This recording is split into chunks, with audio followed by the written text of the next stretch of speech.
And we are back with another great episode of Liam Picks Fights. I am here today joined by three expert cappers, friends of mine, people that we are very excited to break down this card for you. We're going to go from bottom to top and break down UFC Vegas 39 featuring MacKenzie Dern versus Marina Rodriguez, a highlight bout in the women's strawweight divisions.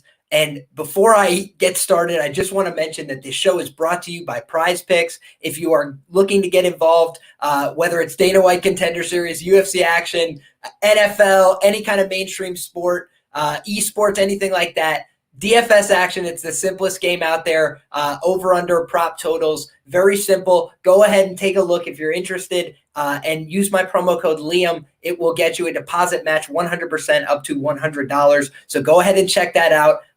They've been, very good to me. I've been winning some money over on PrizePicks. I've been losing it on my degenerate NFL action as well, but having fun the whole way. So if you guys are interested, go ahead and check that out. All the information that you need is in the description below. But without further ado, let's bring in the people for whom this show has been based around. First and foremost, we'll bring in my man, Narco Cop. We are coming off an absolute heater on the Dana White Contender Series. If you guys were able to tune in, to Narco's stream, you guys saw that we actually ended up, really hitting a lot of these picks, cashing out on bets and kept the streak going. So very cool. And Narco, we're very glad to have you join the show. So thank you very much, my man. How you doing tonight?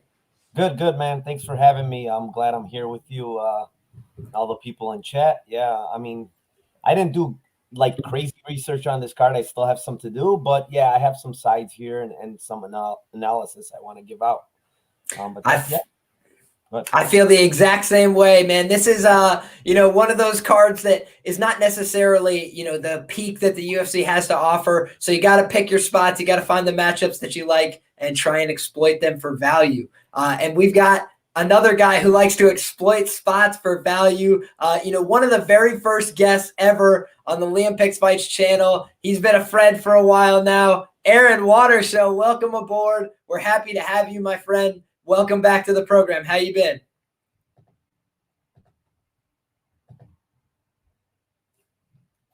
You're on mute, bro. You're muted, buddy. Whoops. What's up, bro? How we doing? My bad. I was watching the baseball game. But I'm happy to be here, bro. Pumped. Thanks for inviting me. I've been super lazy with my MMA capping recently, honestly, ever since NFL came back. MMA is like my main squeeze, but NFL, that's my side chick and all the football. So I spend a little time there once it comes around. But yeah, ever since you hit me up, I was like, all right, I'll put some effort into this week and let's get after it. My man, we'll bring you back to the dark side. Let's the world go. Of high variance MMA betting. Let's get after it. And in order to do that, we also brought along the GOAT, Tajik Bey, making his return to the show after predicting, maybe the only person in the universe who said that fight was going to go the distance last weekend. And got to give him all the props and credit. I lost a lot of money going the other direction. Should have cashed out those tickets while I had the chance. Tajik, welcome back to the show, my friend. How you doing? Great to be back. Thanks, Liam. Great panel. As always, big fan of your show. We're here to bring entertainment to the MMA fans, bring some takes, and provide insights into the MMA bouts. Dern, it's an interesting main event, so I'm looking forward to breaking it down, and thanks for having me again on your show. Pleasure to be here. Absolutely. The pleasure is all mine, my friend. And we've got some regulars in the chat. We got Dalton popping in. We've got Hunter is in the chat. We got my man Gramps says, let's get it, boys. Appreciate all you guys who stop by every week. And I know that a lot of you guys who've been watching the show have been cashing in with not just the bets that we hand out on the show, but also with reads that you're able to make based on your takes on the footage in combination with the opinions that you hear on the show from, a diverse panel of people that don't always pick the same side on these fights. These are high variance outcomes. And so I think it makes for an interesting show. I'm really excited to bring it to you today. So we will not delay any further. We've got a matchup in the 155-pound division to get us started. And, we've got a career welterweight in Charlie Ontiveros, who had that brief and unfortunate stint in the middleweight division. It didn't go so well for Charlie. And so now he's trying to go down, 2 weight classes here. It'll be interesting, in my opinion, to see if he makes the weight. And, on the other side, we got somebody who was fighting at bantamweight not all that long ago. So I think that this is a pretty interesting matchup, all things considered. But I do have some action myself. I'll keep that in the vest and pass it to my man Narco first. Do you have any opinion on this matchup? Or how do you feel about this fight? So I watched some tape on this fight. Ontiveros is basically has this karate style, switches stances, throws a lot of kicks. He's a BJJ purple belt, I believe. But, man, this dude loves to eat punches. Like, I don't get it, dude. His hands are completely down when he's fighting. Gets hit over and over again. His chin is very questionable. But, on the positives with him, like, he does have a really good kicking game. Like, he throws this crazy axe kick, very cocky in the ring. To me, honestly, when I watch this guy is not UFC caliber at all. Horrendous striking defense. Like, his defense is just really, really bad. You watch this guy's interview, and to me, like, something's off with this guy, honestly. I don't understand what it is. I don't know if this guy has CTE. I don't know what it is, honestly. And I don't want to, and I'm not making fun of the guy, but something is off with this guy. When you hear his interviews, he's very, very, very slow when he reacts to questions, which is concerning. And then you go back and watch tape and all the punishment this guy has taken in regional scenes even. I forgot the fight exactly. I think it was a fight in which he won. I think it's this fight against, who is it? This Chris Lopez guy. Man, he got hit really bad in that fight, got knocked down multiple times. I mean, and then going on the Garcia side, this guy's at Jackson Wink, a young guy, improving, very aggressive. The thing with this guy is just 2 years ago, this guy was at 135. So, now this guy is fighting over here, a couple of weight classes up. Ontiveros for, just so you know, for that last fight against Holland, I read a thing where he walked into the cage. He weighed in at weigh-ins at 183, I believe, but he walked into the cage 172. He said he was drinking water, holding his pee, and a ton of other shit just to have a higher weight on the scales for whatever reason. But then he said on fight day he walked in at 172. So this guy's most likely a 170-pounder, and he could probably make 155. I don't think he's have trouble with it looking at his Instagram. But this fight is a pass for me, dude. Like, Garcia hasn't fought for a year and a half. Good striking. I think he's going to be able to hit Ontiveros as much as he wants, but Ontiveros is going to be the much bigger guy in this fight. I'm just going to stay away. I don't like this line. It's too juiced. There's no way I'm going to lay minus 320, minus 350 with Garcia. So complete pass for me. That's fair enough. I can definitely understand that perspective. Aaron, we'll kick it to you, my man. How do you feel about this one? Yeah, no, I echo a lot of same sentiments there. Ontiveros just kind of sucks. He's not UFC quality. For sure, you watch him, even in that Holland fight, yeah, he was super outmatched and very small in comparison. Shouldn't have been a middleweight. But when he got to the ground, you see he just has bad tendencies, bad habits. He was holding a guillotine in side control. Holland honestly could have got him out of there like that, but, it took a little while. More savvy grappler probably would have got him out of that. But, I don't know. You can't really back him. But, I watched a little Garcia tape as well, and you see in his last fight against Pena, he kind of just got backpacked. Didn't really have any get-up game. Didn't know how to get out of body triangle. Was kind of just like punching backwards, hoping to get out and stuff like that. So that's not very favorable. But I don't think that's something he'll have to worry about. He's not going to get backpacked by Ontiveros. Ontiveros doesn't look like he has any grappling ability at all. So, I kind of agree with Narco. It's tough to bet on this fight just because, they haven't fought in a while. I think you can probably discern that Garcia being at Jackson Wink, although, Jackson Wink isn't as strong as it once was, that he's rightfully favored just strictly because, it looks like Ontiveros even has some durability issues. It's funny, you look at Ontiveros, he's fought like Michael Page, he's fought some really good 170-pounders. So he's battle tested and going down. It's kind of interesting. So if I were to back, if I were to degen this, I'd probably take like the under, or I would take maybe even Ontiveros round 1. Maybe he gets lucky on a knockout. He does have some slick kicks, and I think the Ontiveros round 1 was like 16-1. So, maybe he can catch Garcia, because Garcia coming up in weight, he's not necessarily used to the 155 power, and he's getting, I think, 170 power if Ontiveros hits to the, his weight usually. So it's tough. I'd wait for the scales first, though, because you're right. I don't think we'll see if Ontiveros can even make 155. He's kind of a tall dude. So, yeah, I think if I were to take a bet here, I'd probably take the under 1.5. I don't see why not. But personally, probably passing. Fair enough. And Tajik, do you have any action on this one, my man?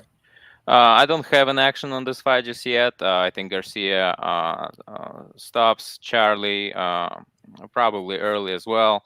But it's interesting to me when I looked at this matchup, I looked at Charlie Ontiveros's profile, and I thought the first thought that I have was that imagine 170 Charlie Ontiveros against Martin Sano.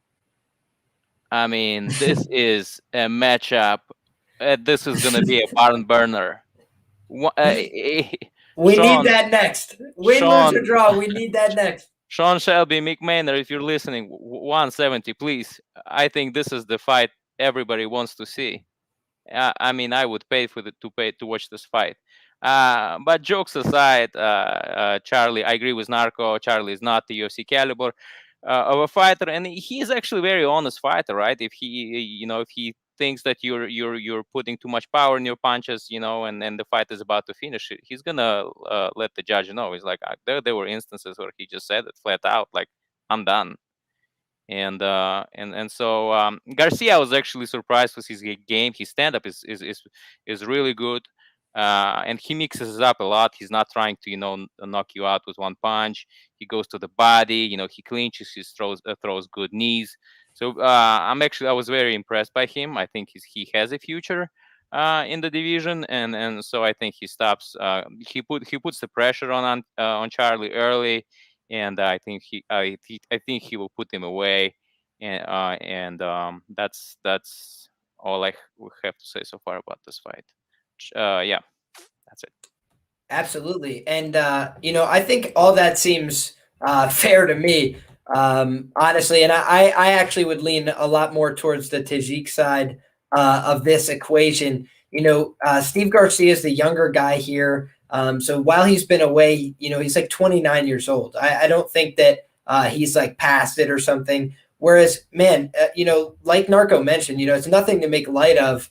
A couple pretty dark stories in the news. I'm sure you guys all know what I'm talking about, but where fighters are taking a lot of these round 1 knockouts. And, you mentioned the loss to Michael Page, Jeff Neal, but, the Rashid Abdullah fight, super concerning. An example of what Tajik's talking about, where he just looks up and tells the referee, I got an injury. I'm hurt. I'm out of here. It was honestly reminiscent of the Anthony Pettis, Tyron Woodley, Colby Covington. Those are the kind of examples I'm talking about. But those are after like 5-round wars when they just have had enough, and honestly probably did have a rib injury. So they're just like, what's the point? I can't win this fight anymore. Whereas this is like, early in the fights, realizing he's being overwhelmed with pressure, and, he's been knocked out on the feet. He's been taken down and easily controlled. He's been slammed and made to quit. He's been, like very fragile, honestly, in a lot of positions. And I just think that all that leads to somebody who hits pretty hard and comes forward and is aggressive and has a very technical striking game to just beat the heck out of him. And honestly, if Steve Garcia chooses to wrestle, I don't see why he wouldn't have success here, because I think he's probably I know he's going to be the smaller guy coming up from the weight class, but, he's a little bit on the shorter side. Probably going to get a little bit easier access to the hips. We've never seen much evidence that Ontiveros can wrestle or grapple defensively at a proficient level. The only thing that scares me is that he's at the War Training Center, where I feel like they will be working on those kind of things. But, outside of that, I really just don't like a lot of Charlie Ontiveros' game. I think he's super fragile. I don't think he's UFC level, and I think this is probably his last UFC fight. So I'm on Steve Garcia actually on the money line at minus 310. And I'm also on Steve Garcia inside the distance. I'm on Steve Garcia to win by knockout at minus 110. What about that sub, bro? You don't like that sub 10-1? No, just because I think he's probably gonna just knock him out, TKO him. I think that's gonna happen probably in the first 2 minutes. So that's why your shot on the under I thought is actually like a pretty good snipe. But I just wanted the coverage that I think even if Charlie has some success early, I think cutting down all that weight might make him gas late. Like I don't like any of it. I think it's all a red flag. 10-7 as a professional. I think all of those losses are inside the distance. Just red flag after red flag. It seems like free money for me. I feel like inside the distance is going to close minus 200. Maybe I'm wrong, but that's how I feel. Liam, one more thing. Go back and about fragility. Go back and watch that Veretennikov fight. Same thing. He gives him a knee to the body, gives up, turns to the ref, tells him, I'm done. But then if you go watch that fight, he eats. The referee doesn't stop it for whatever. This guy keeps eating right hand after right hand. Referee's not stopping. He keeps looking at the referee like he doesn't fight. And he just gets he's like 10 or 12 more punches for no reason. And that was like the worst ref I've ever seen in my life. Watch that fight, dude. Like it was bad, man. He's like turning out. I think I watched that when Veretennikov was on the Contender Series, but yeah, I didn't rewatch it for this tape, but yeah, it was. Dude, just a lot of brutal finishes on the resume, man. And yeah, I even hate using that word, but I do think it's probably appropriate in this case. We're just describing what we see, right? Exactly. Gotta say what you see.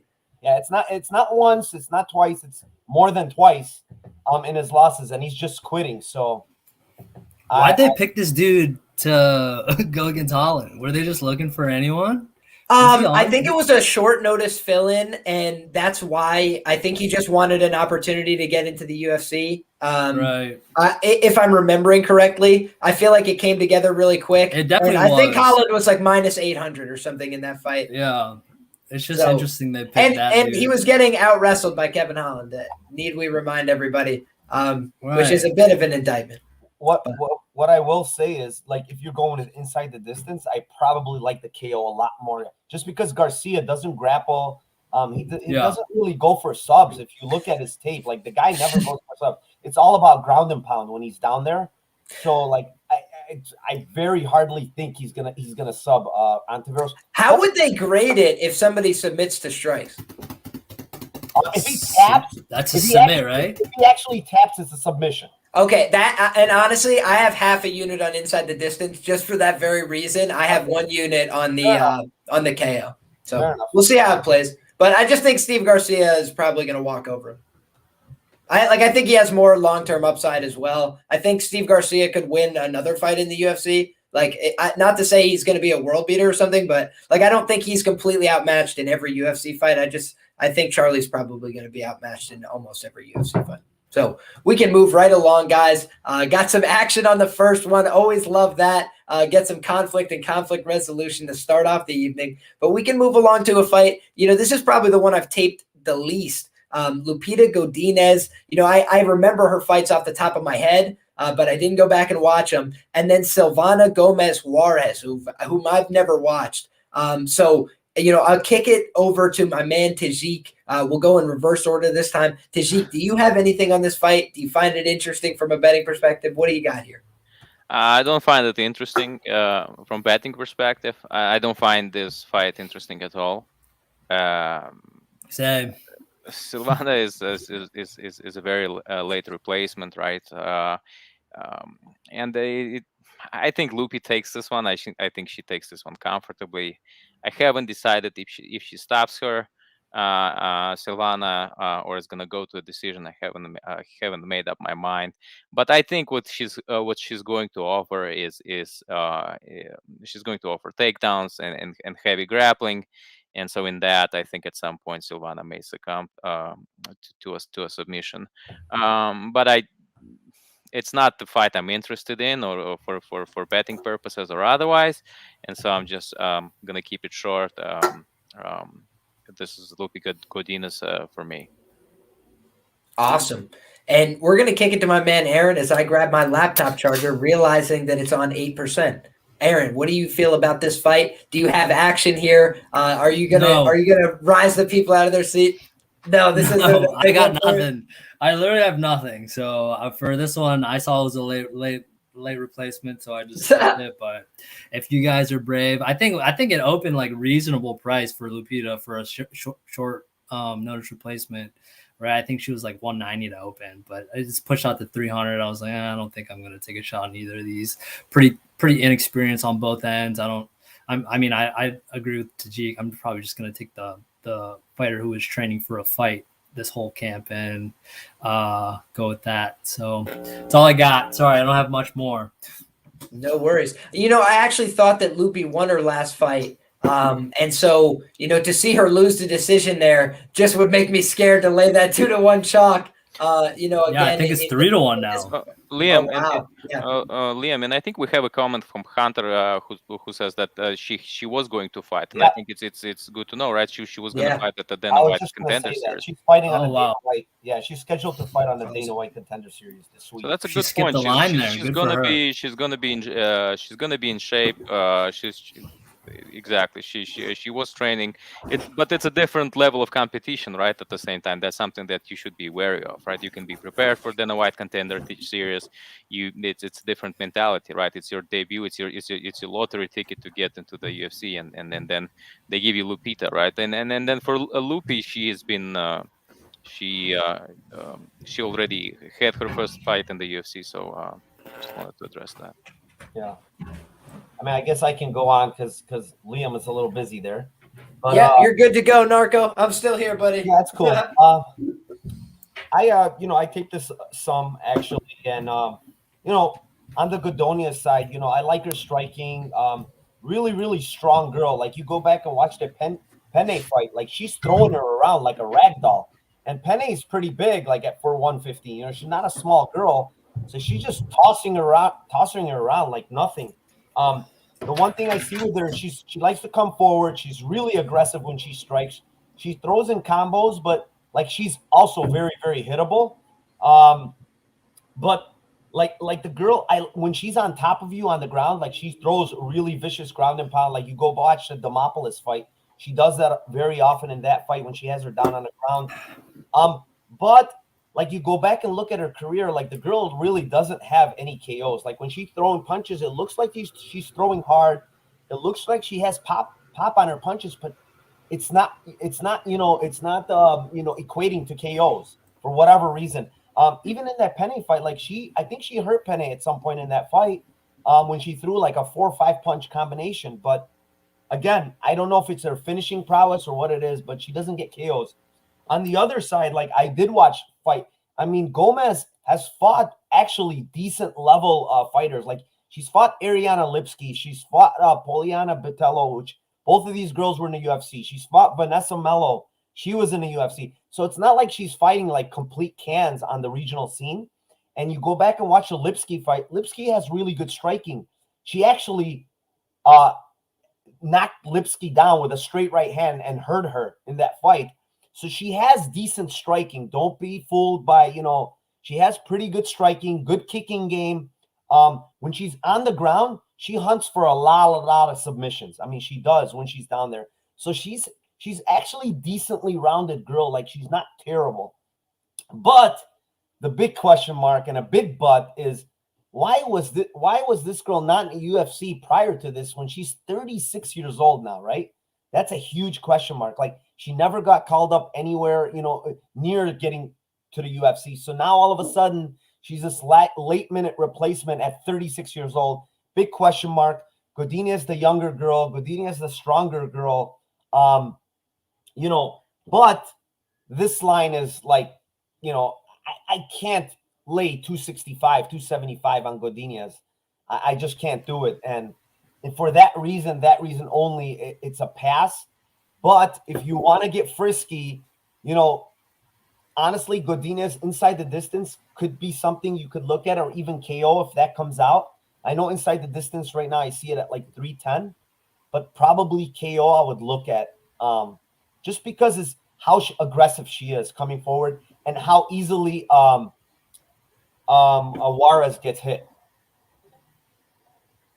That's all fair enough to me. And yeah, I agree with a lot of the points that you guys raised on this fight. Like I said, I didn't really look into it that deeply, but it seems like the UFC was setting her up a little bit. She was going to face a 6-0, 25-year-old Brazilian on the show, on the Contender Series. That's the bout that she was scheduled for. So, who do you think the UFC is trying to promote off the Contender Series, the 25-year-old or the 36-year-old? That's something to consider. But yeah, from a stylistic point of view, I don't have a tremendous amount to offer. I just will mention, she is significantly older. That's something I try to lay off of. I don't know that it plays as big a role in women's MMA, but I do think that Lupita is a very physical fighter. She like powerbombed Jessica Penne a few times, like just elevated her and slammed her in ways that I've never seen before in all my years of watching MMA. It's rare to see somebody just get like overhead thrown.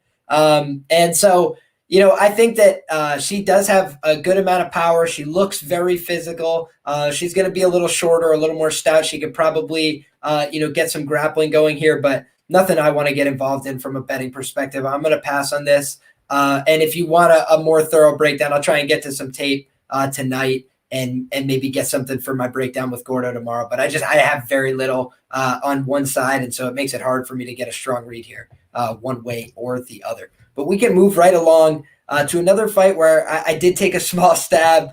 We got Damon Jackson. We got Charles Rosa at 145 pounds. I feel like public enemy number one is Charles Rosa, man. I feel like nobody's got a nice thing to say about this guy. He's been putting on, hit and miss fights in the UFC for a long time, but he's been in some fun bangers too, I think people forget. I remember because Shane's a local guy, but, that wasn't an easy win for Shane. That was a back and forth, fun enough scrap. So I think Charles Rosa, when he's on, can come to play. I think he's a little bit better on the feet than some people give him credit for. But Damon Jackson on the other side, he's better than his 1-4 UFC record would let on. I think he does have some legitimate skills. I think this is a fun, interesting matchup. So with all that being said, we'll kick it off to my man Narco. How do you feel about this matchup? You got anything from a betting perspective? And who do you ultimately like in this match? So I actually do have a bet. I have a bet on Damon Jackson by decision at plus 155. I didn't want to lay the juice. And you go back, Damon Jackson is like kind of that guy that's kill or be killed, right? Go look at it. He's only been to decision, I believe, 2 times in his career. His last, 10 or 12 fights have all been inside the distance. But Charles Rosa is very, very durable. The guy took absolute bombs from Justin James, who, the guy's not good. The guy's not in the UFC. The guy hits very, very hard. So the guy, Rosa's just very, very durable. That's one thing we know. Good BJJ game, very good BJJ game. He's a jiu-jitsu black belt. Don't think Damon Jackson's going to sub this guy. But the thing here with Rosa is when he gets put on his back, the guy just lays on his fucking back. And that's a big issue for me. If Jackson is to get him down there, and I think Jackson can get him down there, Rosa just likes to play off his back way, way too much, which I think is a big issue. On the feet, Damon Jackson's not a slouch on the feet. He can throw hands. He's going to have the reach advantage here. He's got a 4-inch reach advantage. He's a taller guy. The fights, people look back and Damon Jackson's been taken down a lot in the UFC, but it's Mirsad Bektic. His wrestling is Rosa's wrestling is nowhere near that. So I think this fight might play a lot on the feet. I think, the reach advantage, the size of Damon Jackson is going to be playing to his advantage. But, I don't want to shit on Rosa. Rosa's striking is decent. He throws a lot of volume. He switches stances when he throws. But I also think, Damon Jackson has very good cardio. You go watch the Bektic fight, dude. Bektic was ragdolling him for 2 rounds, wrestling like crazy, having him down, constantly trying to get up. That's a lot of energy wasted. But, he still stopped him in the 3rd round. So I just think Damon Jackson kind of grinds this win out. I think, Rosa does his Rosa thing and lays on his back for some minutes of this fight. And, I don't think Rosa throws, He doesn't have a lot of power. I don't think he's going to be able to use his grappling, his actual wrestling in this fight. So, if you can turn a minus 170 to his best path, which I think is here by decision, it's going to be plus 155. I took it, and I also might sprinkle a little on the Jackson money line, to be honest. I hear you. I understand where you're coming from. Aaron, how do you feel about this fight? Do you have any action on this one? Are you looking at a side? What do you think? No action right now. I totally see where Narco's coming from though. Rosa is just real tough. Former, I think, hockey player, right? Dude can get after it, and those hockey dudes, they like to bang. So, but yeah, he's right. Rosa likes to, once he gets taken down, play off his back. He's like to throw up submissions instead of getting up, which is probably my least favorite fighter at this point. Is the guys that just like to play on their back instead of just getting back up. And his game on the feet isn't that great either. I know it hasn't really evolved. It's the same. He throws a lot of kicks, and he keeps his hands low. He gets hit a lot. So only thing about that I'm hesitant about is I haven't really seen Jackson too much on the feet recently. His last couple of fights, right? Topuria, he just got torqued, really. Topuria, but that's obviously a much higher level striker. And then he went against, who was it, Mursad? And Mursad, that was basically a wrestling match. So I was very impressed by Jackson being able to hang in there, and push it till the third round, and he still looked like he had tons of gas. So, I mean, in my opinion, I think this is just lined correctly. And Narco, I think, is probably attacking it the best way. I would take him by decision because I don't see Rosa getting finished just because he's been in so many deep positions. Even if he gets put in any deep submissions, he's been as deep as you can get, I think, right? With putting in arm triangles. He does everything right. He just never taps. So even if he's on his back and he doesn't get a submission, he'll be able to survive usually.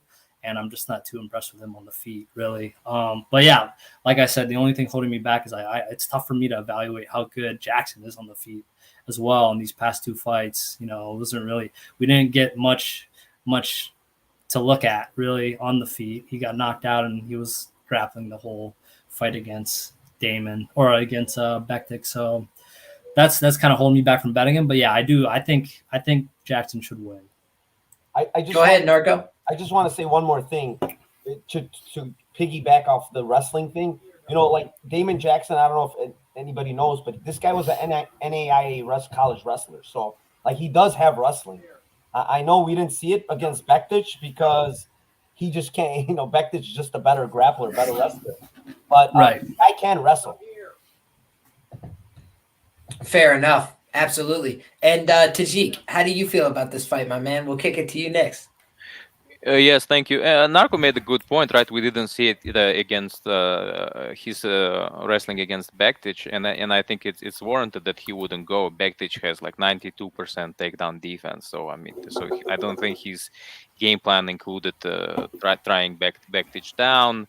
But it's also troubling at the same time to see him put away by Ilia Topuria the way he's been put, right?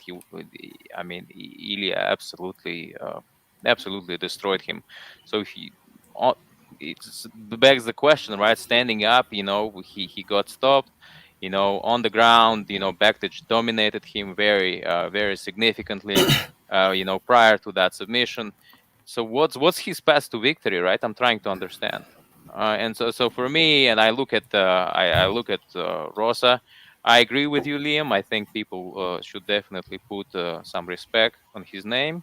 And because his stand up is pretty solid, and I think I just don't believe that even if Damon tries to take him down, he will take advantage.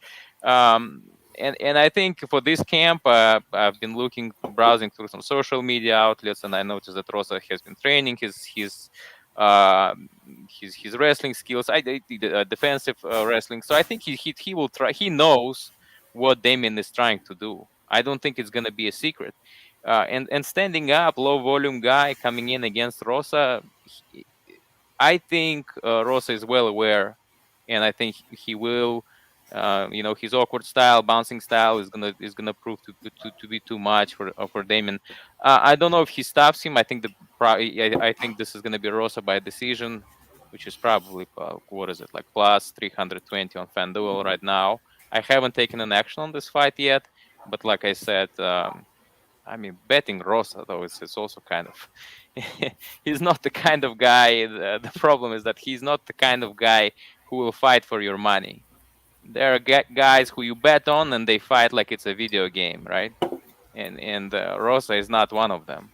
So betting him for him, like it's a little bit tough. But at the same time, Damon, it's I think it's a good opponent for him in that sense. I think it's a good matchup actually for Rosa. I see it going to a decision, and I think Rosa will take it comfortably. You know, it's so funny, man. I feel like I'm always on the opposite side of the market on these Charles Rosa fights, just a little bit, and maybe it's just I put a little bit of respect on this guy. Like I feel like he's put together a pretty solid body of work in the UFC, and just if you look at his UFC resume, like he's been winning and losing on and off, but over and over in the UFC, like consistent winning. Whereas Damon Jackson hasn't been putting together those consistent UFC wins, you know? And that's not the whole of the argument, but on top of that, you've got Damon Jackson, who's going to put himself in a ton of grappling situations where I think Charles Rosa is probably a little bit slicker in transition. And one of the things I picked up on, it was like 2 camps ago, I think, in an interview, right before the Justin James fight, he was talking about the fact that he's been dealing with back injuries for a few years. And so for a while, like his solution to his back injuries was, I just won't wrestle anymore. And then he said that I realized, like, I'm going to keep getting controlled and held down in these fights if I don't start going back to wrestling practices and improving my skills. And I think that as a result, you know, I thought it looked a little bit improved in the Justin James fight. I also think that there's a chance it could look significantly more improved in this fight. You know, I think that Damon Jackson, you know, I think he's got skills in every position, but I just don't think that his striking is going to be the same quality and level of depth that you see on the Charles Rosa side. You know, Charles can throw kicks to the leg. He can throw kicks to the body and the head. He mixes up his game pretty well. And like you mentioned, Narco, he's a switch stance fighter, so he can move through combinations. He hits pretty decent counters. He's got decent timing on his boxing. So I agree that sometimes he's a little hittable, but I actually don't think that's going to be a problem in this fight.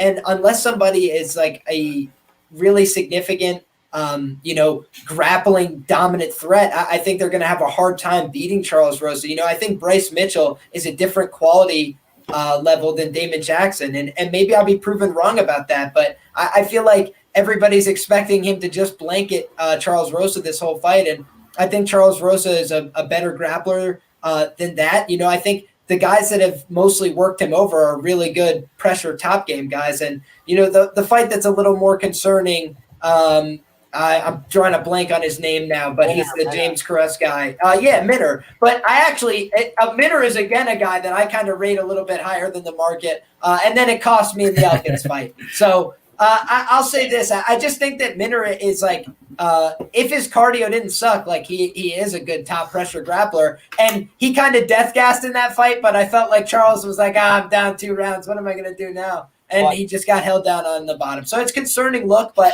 at plus 175, I'm willing to take a 0.75 unit shot.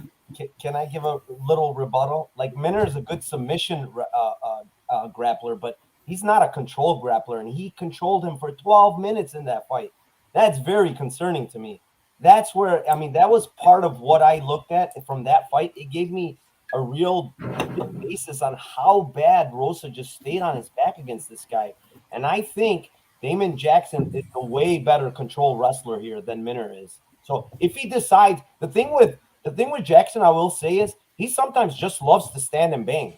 So he might just do that and you know, give Rosa the opportunity to just, you know, switch stances and throw leg kicks and just win off points, you know. So I don't hate it. I'm just trying to give you a rebuttal on the grappling side, where Rosa is just, he loves to sit on his back. I don't know why. Absolutely. And hopefully he won't do that here. I think that if he does do that here, you know, I think that there's still a possibility that he gets the submission off, you know. Like, he has submitted pretty good top players. Manny Bermudez is not a bad fighter, obviously washed out of the UFC, but he missed weight for that fight. And Charles Rosa submitted him in a position where it's like normally anatomically impossible to submit somebody when your head and neck is stuffed against the cage like that. And I think that, I just think that there's a little bit of disrespect on his name. Hunter mentioned it. It seems like a 50-50 fight for him. I would think that I would line, minus 125, minus 130, minus 140 for Damon Jackson. But if you're going to give me plus 175 on Charles Rosa, that's when I just feel like the line is getting a little out of hand. But, that's why we run these fights out and we don't do them on paper. Tajik, you had something? Yeah, and then following that logic, Hunter, right? If this fight is 50-50, right? Then the values, then Rosa is a value side. As simple as.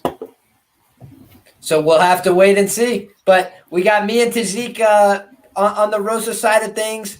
We got Aaron and Narco on the other side of things. So that's what we try and do on the show: bring you honest takes and a varied look at these cards, and hopefully we'll snipe out some good spots, and maybe we'll get some consensus plays as well as we go. So we got Alexander Romanov and Jared Vanderaa next up in the heavyweight division. And, Romanov sneaked out of there with the O intact, but it was a little bit of a greaser down the stretch. So this is, what looks to be a bounce back opportunity, a setup fight from the UFC. I mean, the market obviously is viewing it that way. Heavyweight fights, it's rare to see somebody balloon out to this minus 590, type price. And that's the best available now market wide on FanDuel. So, we got a really wide heavyweight price here. I will not be laying the Romanov straight play, I can tell you, but we'll kick it down to my man Tajik first. Do you have any thoughts, feelings, leans on this fight? Well, on my Twitter, I posted this poll, who wins, Romanov or Romanov, right? And it gained a lot of traction, and surprisingly, Romanov won, right? Like there was more people who. It's interesting, right? It's like I think Sergey Spivak showed us how to beat Jared Vanderaa, right? You take him down, you tire him out, you basically finish him on the ground. And I think King Kong is gonna do just that, right? He has 100% takedown accuracy. He's gonna go after. We know what he's gonna do. He's gonna go after the takedown, and we'll try to finish him. There's no apparent bet. There's no value. I mean, he's a very heavy favorite here, so it's tough to bet him under the spot. I would not do that. But if I were to, I don't see the submission here, right? For some reason I see him just pounding him out, and then finishing by TKO. So yeah, I would look closer into Romanov by TKO. And plus so 210 right now on Bet Online. So that's the best market price is on Bet Online according to Best Fight Odds, and yeah, they're hanging plus 210 on that KO line. So for those interested, that's what they got. Yeah, it's juicy, right? But it's like also like think about it. I mean, Vanderaa has jiu-jitsu. We know he does have it, and so it's just tough to see Romanov submitting him. But at the same time, he's Romanov has time and time again submitted his opponents, right? He's not known to be a TKO or a KO kind of finisher. So we'll see. Romanov is obviously the favorite in this fight, and yeah, that's all I have to say about this fight. Absolutely. Aaron, we'll kick it to you, my man. Doesn't seem like rocket science. You got the big wrestler guy, and, sort of the blueprint's been laid out like Tajik mentioned. But, I've also seen a couple people with the unconventional take. I do think if the fight ends up on the feet for extended minutes, it could look a little bit greasier. How do you feel about it? Yeah, I think the value's probably all sucked out of it at this point from a straight back perspective, right?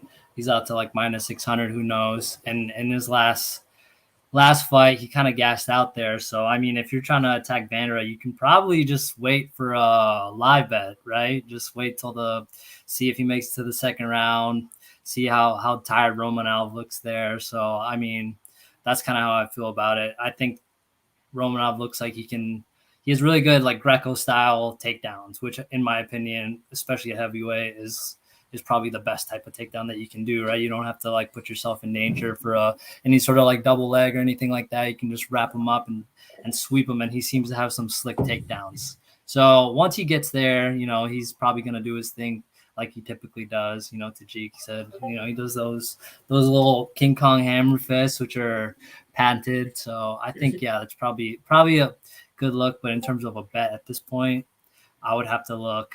It's tough, yeah, right? You either have to try to pick between Romanov by TKO or Romanov by sub, and whatever one you pick, the other one's going to happen. So, but that's the danger of playing that game.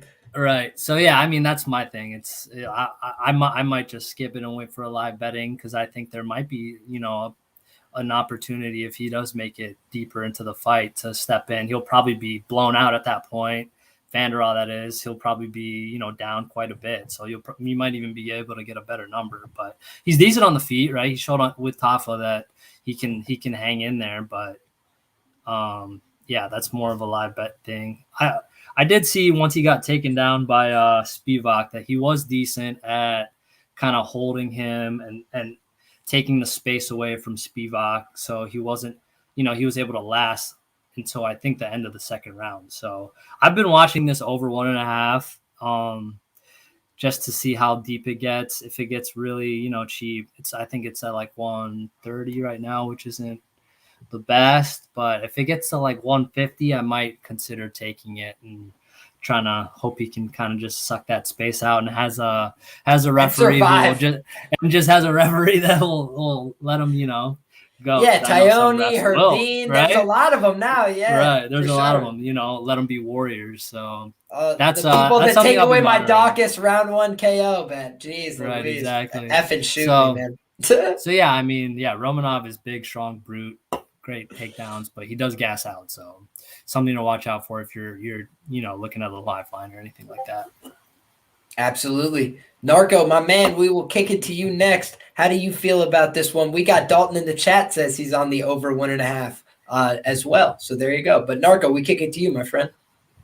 There's not, I mean, I pretty much echo what you guys are saying. Like Romanov is just going to try to get him to the ground. The blueprint's there. Bandera, I don't know how the hell the guy's a black belt on the ground. Like, somehow he's the guy's a black belt. I doubt he is, but whatever. But you know, this is the one thing about Bandera is he's still tough. Like I know he's been stopped, whatever, but the guy is tough. So like, I mean, I don't hate what Aaron's saying, like the over 1.5, but like another thing I kind of like looked at, but it's still too shallow for me. I don't like taking these second rounds at like only plus, you know, it's plus 380. I guess you can get it somewhere else at plus like 450 at Romanov in the second round instead of the first. Like I know everybody's saying first, but like Vandera's, I think, been finished only in the second round. Like he survived all those first rounds. So like he's still a big guy. He's, you know, mountain man. But yeah, I honestly don't have a bet. This line's ridiculous, you know, minus 700, whatever. You shouldn't be laying this. Please don't, you know, lay it in parlays either. That's just not smart. But yeah, I don't have anything on this fight currently. That all adds up to me, you know, just to bolster what Tajik had said a little bit off the top as well. You know, you see that the best available market price on Romanov to win inside the distance is minus 225, just about 69, 70% indication. And yet the KO line is sitting at plus 210 on Bet Online, and that's only 32%. So, you know, I do think that's actually, you know, at least 50% of his win equity. So it's interesting to me. And, you know, Vandera, we've seen that he's more likely to be finished with strikes. So that all is worth taking a look at. Otherwise, I don't have a tremendous amount to offer here. You know, I do got to say I like the Greco-Roman wrestling style like you were talking about. That's kind of what I like to do in my own style of competing. And it's because, you know, why have to work again on the ground to a good position? Let's figure it all out on the feet, sort it out, and then, you know, get to a dominant position right away. And I think that's the credit to Romanov. You know, a lot of times he gets right to side control, and that's where you can start doing damage with the ground and pound. That's where you can look for crucifix finishes, which is like the easiest TKO to get in MMA in some ways. It doesn't happen all that often, but it's like it just seems like you know, more of an out strength and out positional grappling finish than like a tremendous amount of damage, you know? So I feel like this is a spot where Romanov's probably going to be able to take advantage, but do I want to lay the number? No. Am I going to lay the number? No. Do I have anything on it? Mm-mm. Only in long shot parlays that were made a long time ago when Romanov was at the minus 400 tag. And, you know, I do think that was a fair enough look for a long shot, you know, $2, $5, whatever parlay. But outside of those, you know, it's just really not worth investing serious money into this kind of fight, especially at these odds. The market got there first. So we can move right along up this card. We've got an interesting matchup here. It seems like BetMMA.Tips consensus is on Chris Gutierrez. And, you know, Chris has put together, a couple fun highlight finishes. So I can understand why people like him. We got Felipe Colares on the other side. Not necessarily setting the world on fire, but I don't think he's the world's worst fighter either. So should be an interesting enough matchup. I don't know what the matchmaking direction for Gutierrez is. You know, I don't know if they're trying to get this, like, build this guy up. I feel like maybe that's what they're trying to do with this matchup, but it seems like he just fights on undercards and has fun fights and does his thing. You know, I don't know where his UFC run is going, but it's an interesting fight. We'll kick it to Tajik first. How do you feel about this one? Got anything on this matchup? I don't have an action on this fight, but I think Guti is a deserved favorite. I think he is going to win this fight whichever way he wants. And I think it's for Colares. I think he's too tough for his own good, right? He takes a lot of damage and he doesn't go away. You know, he should look at maybe a Charlie Antiveros, maybe, you know, and just when it's time, just call it and then give up, right? But I think Guti doesn't put that much volume to he wouldn't be able to put him away initially. I think if I were to take any kind of action on this, I would go with Gutierrez stopping him and stopping him late. There's an overall assumption that this fight will go to a decision, most likely to go to a decision because of how little volume Guti puts, but I feel like, you know, a couple of calf kicks, you know, and you know, can do a big damage to Colares, and somewhere down the third round we could potentially see the stoppage. So Gutierrez by TKO round 3, I think is about 1800 on FanDuel, which is pretty intriguing bet considering the fact that Gutierrez does have a TKO potential, and that's something that I would look into. But so far, no action. Again, like I said, Guti takes it however he wants, and by TKO in round 3 is something that I am considering at the moment. Very nice. And, I just looked, his round 3 generally is like plus 1400 as well. And, I think Colares might try and proactively grapple, in this fight, and maybe Gutierrez gets that submission at the plus 1400 tag. I don't think it's the most likely outcome, but I would consider splitting the bet at least between those two, just as an insurance. It would suck if he club and subs him in the third, and you're like, nah. That's a great point. I think that's a great point. I mean, who knows? Colares on the ground, hesitating, trying to quit, and then Guti sinks in the choke. Unlikely, but anything can happen, and I just see him more like finishing him via strikes, due to strikes. Absolutely, this crazy sport. Aaron, we'll kick it to you, my friend. How do you feel about this fight, and who do you like? Yeah, I agree with that. I think CG should probably take this one, rightful favorite, like Tajik said. Colares, yeah, he's just really tough for his own good. Him and Ontiveros should open a gym, a survival gym, and they can teach people how to, just survive in UFC fights. But yeah, I know you watched his Luke Sanders fight, and he was like out on his feet almost in the first round, but was able to kind of battle back, just hung in there, and took someone like Sanders out who gassed out and wasn't able to kind of hang in there. But that's not CG's MO, right? He can really he can really put it on you on the feet. He did look, kind of sus against Dern because he got taken down in the first round. I don't know if it was a 10-8 first round, but that's how you attack Gutierrez, right? You want to get him to the mat. He's a purple belt, I believe. He's not super experienced on the mat, but it's definitely the preferred way to get him out there because he does have really strong kicks. He does have a really strong stand-up. I think he's a Factory X guy, but it's one of those Colorado gyms, and he's that third round look is actually really good.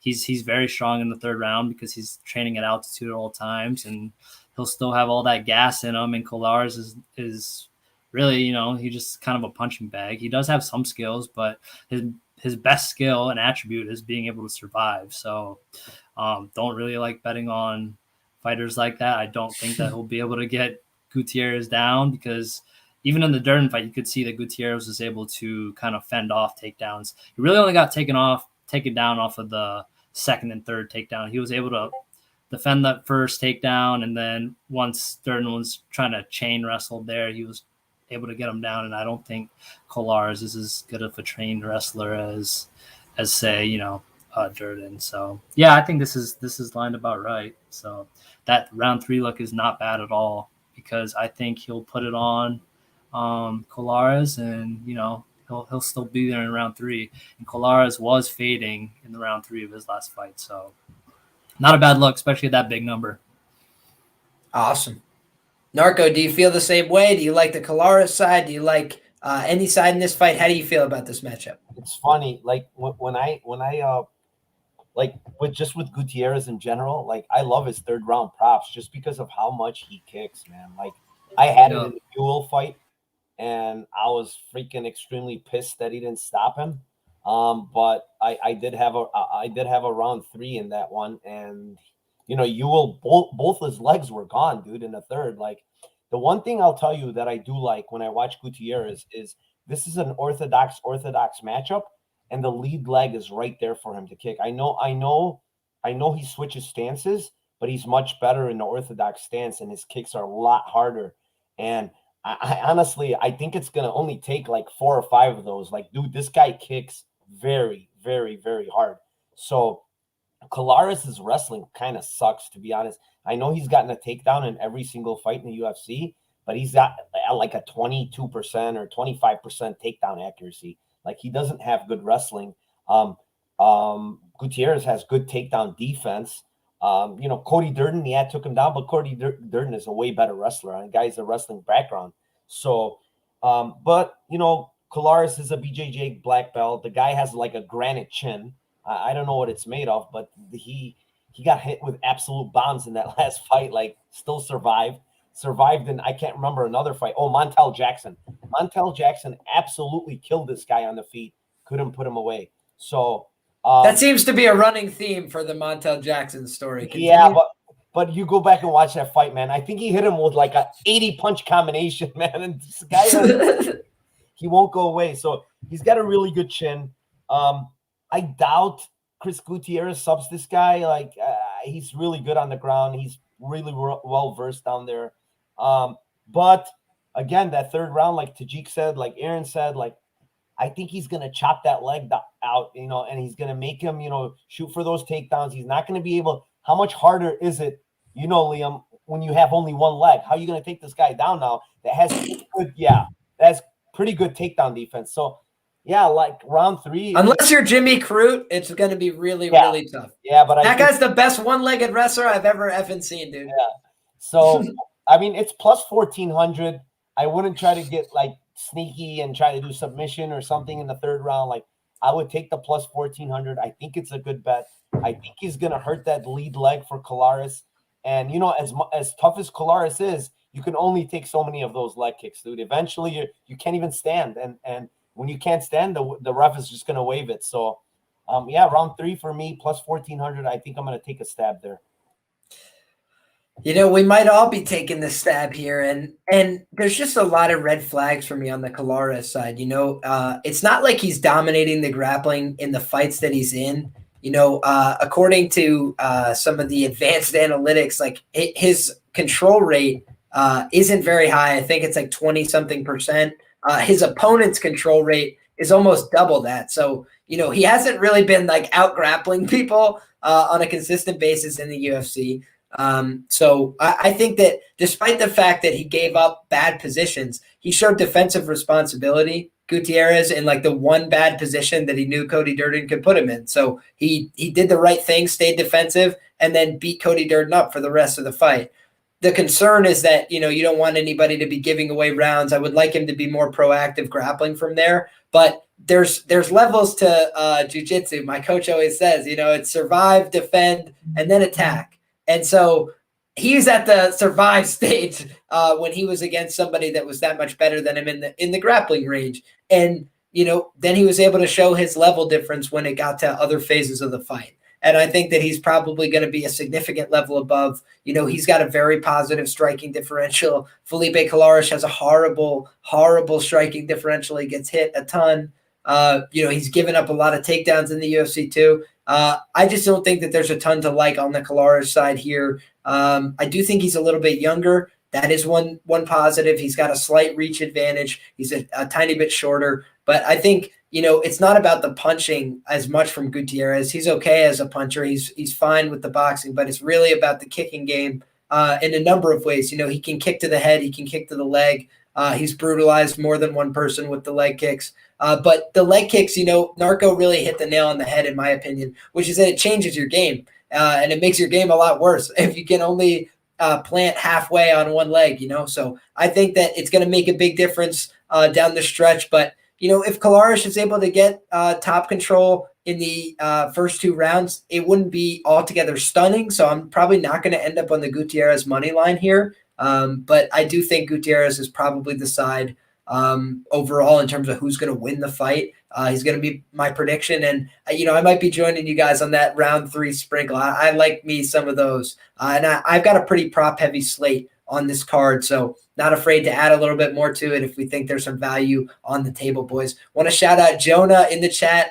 Says the boys, let's go, baby. Shout out Jonah, friend of the show. Appreciate him. You can always check out what he's got going on as well. FTN, him and John Kelly been doing the damn thing. So shout out to those guys. I will mention, as Jonah pops up in the chat, John Kelly, one of the select few who is on that Colares side on BetMMA.tips. And, it's a good feeling and a tricky feeling when you're the only one over there.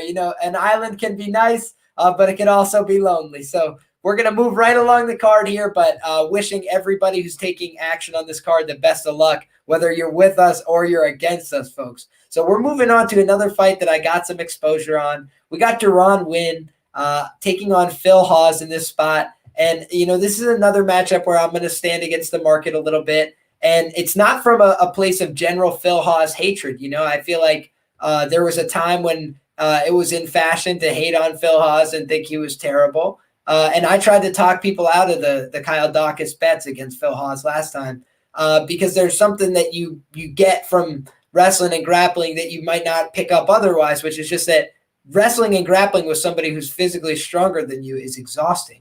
And, Phil Hawes is a unit.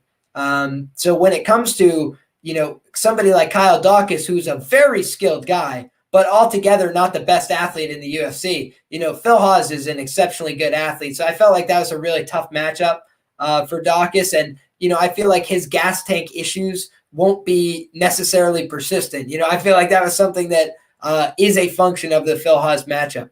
But with that being said, that's troubling for somebody who's a jiu-jitsu guy and a boxer like Kyle Dawkins. Deron Winn is a lifelong wrestler. And I think that people don't always have the best eye for evaluating wrestling credentials, even on paper sometimes. Deron Winn is like a world level competitor. He's competing at the Pan American Championships, medaling in 2014. And on top of that, competing for world and national team spots in the United States. I believe he has wins over Jaden Cox, Colin Moore, like guys at the pinnacle of wrestling. And so, am I saying that Deron Winn is like a lock to win this fight? Am I saying, he's going to go out there and out wrestle Phil Hawes the whole time? None of those things.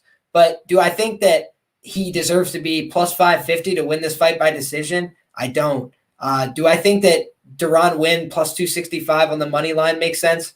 Not really. I think that Phil Hawes, he's got good, powerful striking, but it's a little low volume, doesn't throw very often, likes to load up on his shots, which gives a little bit of opportunity for somebody to level change.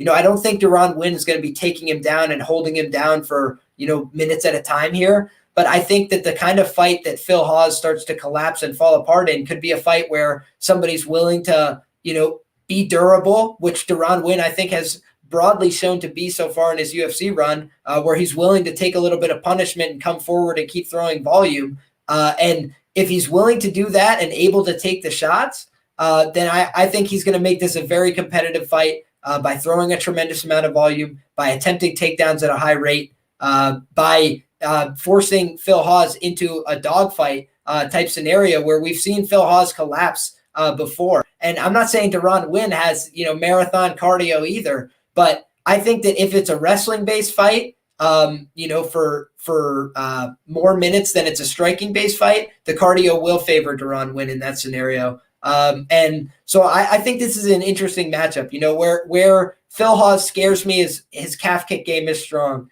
That can affect your wrestling ability. So I'm definitely hip to that possibility. I didn't put 5 units down and get out over my skis, but I'm on 0.8 units on Deron Winn at plus 265 on the money line. And I think I went 0.25 units down on Deron Winn to win by decision at plus 550.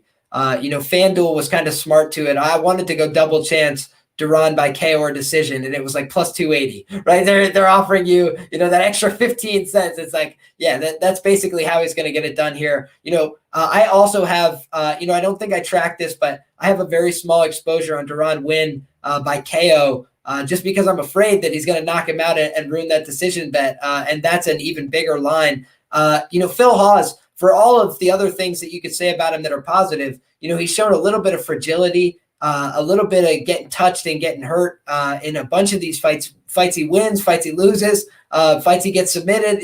A lot of the common theme is that he gets touched on the chin and he gets hurt. I don't think his defense is perfect. It's pretty reactive. So this is a fight that I'm really excited about. You got 2 wrestlers here with credentials, an intra-squad, an intra-community fight, if you will. So let's see how the wrestlers shake it out here. But I think people are sleeping on Deron Winn just a little bit. And I say that as somebody who doesn't like, Deron Winn's game broadly. I don't know how much upside it has. I just think that in this matchup, he could be competitive.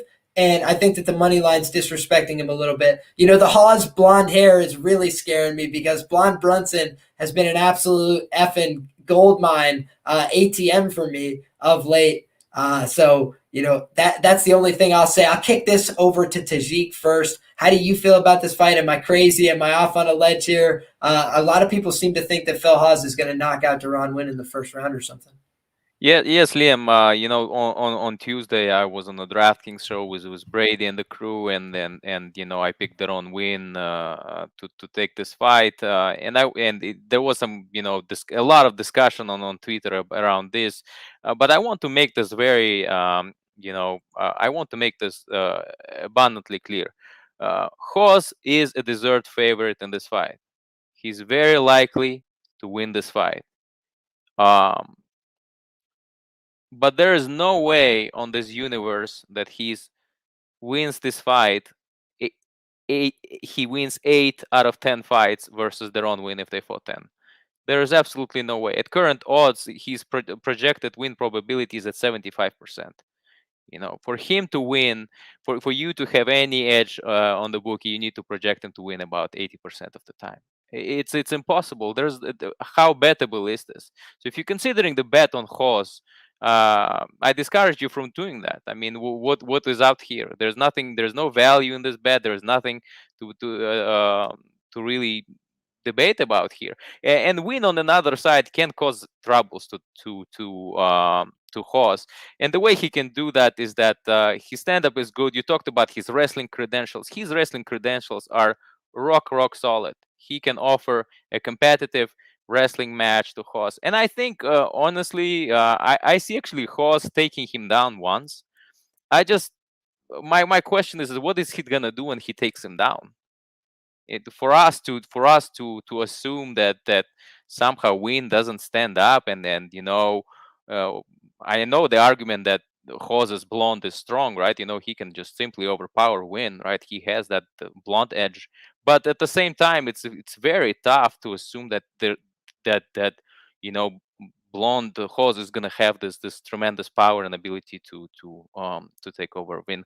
I think if it goes past the first round, it's gonna be competitive. I'm trying to decide. I see the value on the Win. That's why I made this prediction. There's a good bet, but unfortunately, sometimes when people look and discuss and they think that good bet is a winning bet, but that's not accurate.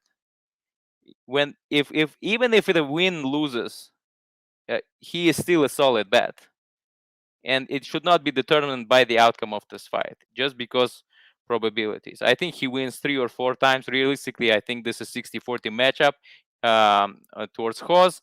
I see Win taking this fight. I just haven't decided if he's able to stop him just yet. And so a couple of intriguing lines that I'm looking into right now is Win by TKO in round 2 or round 3. By round 2 TKO prop is plus 2,900,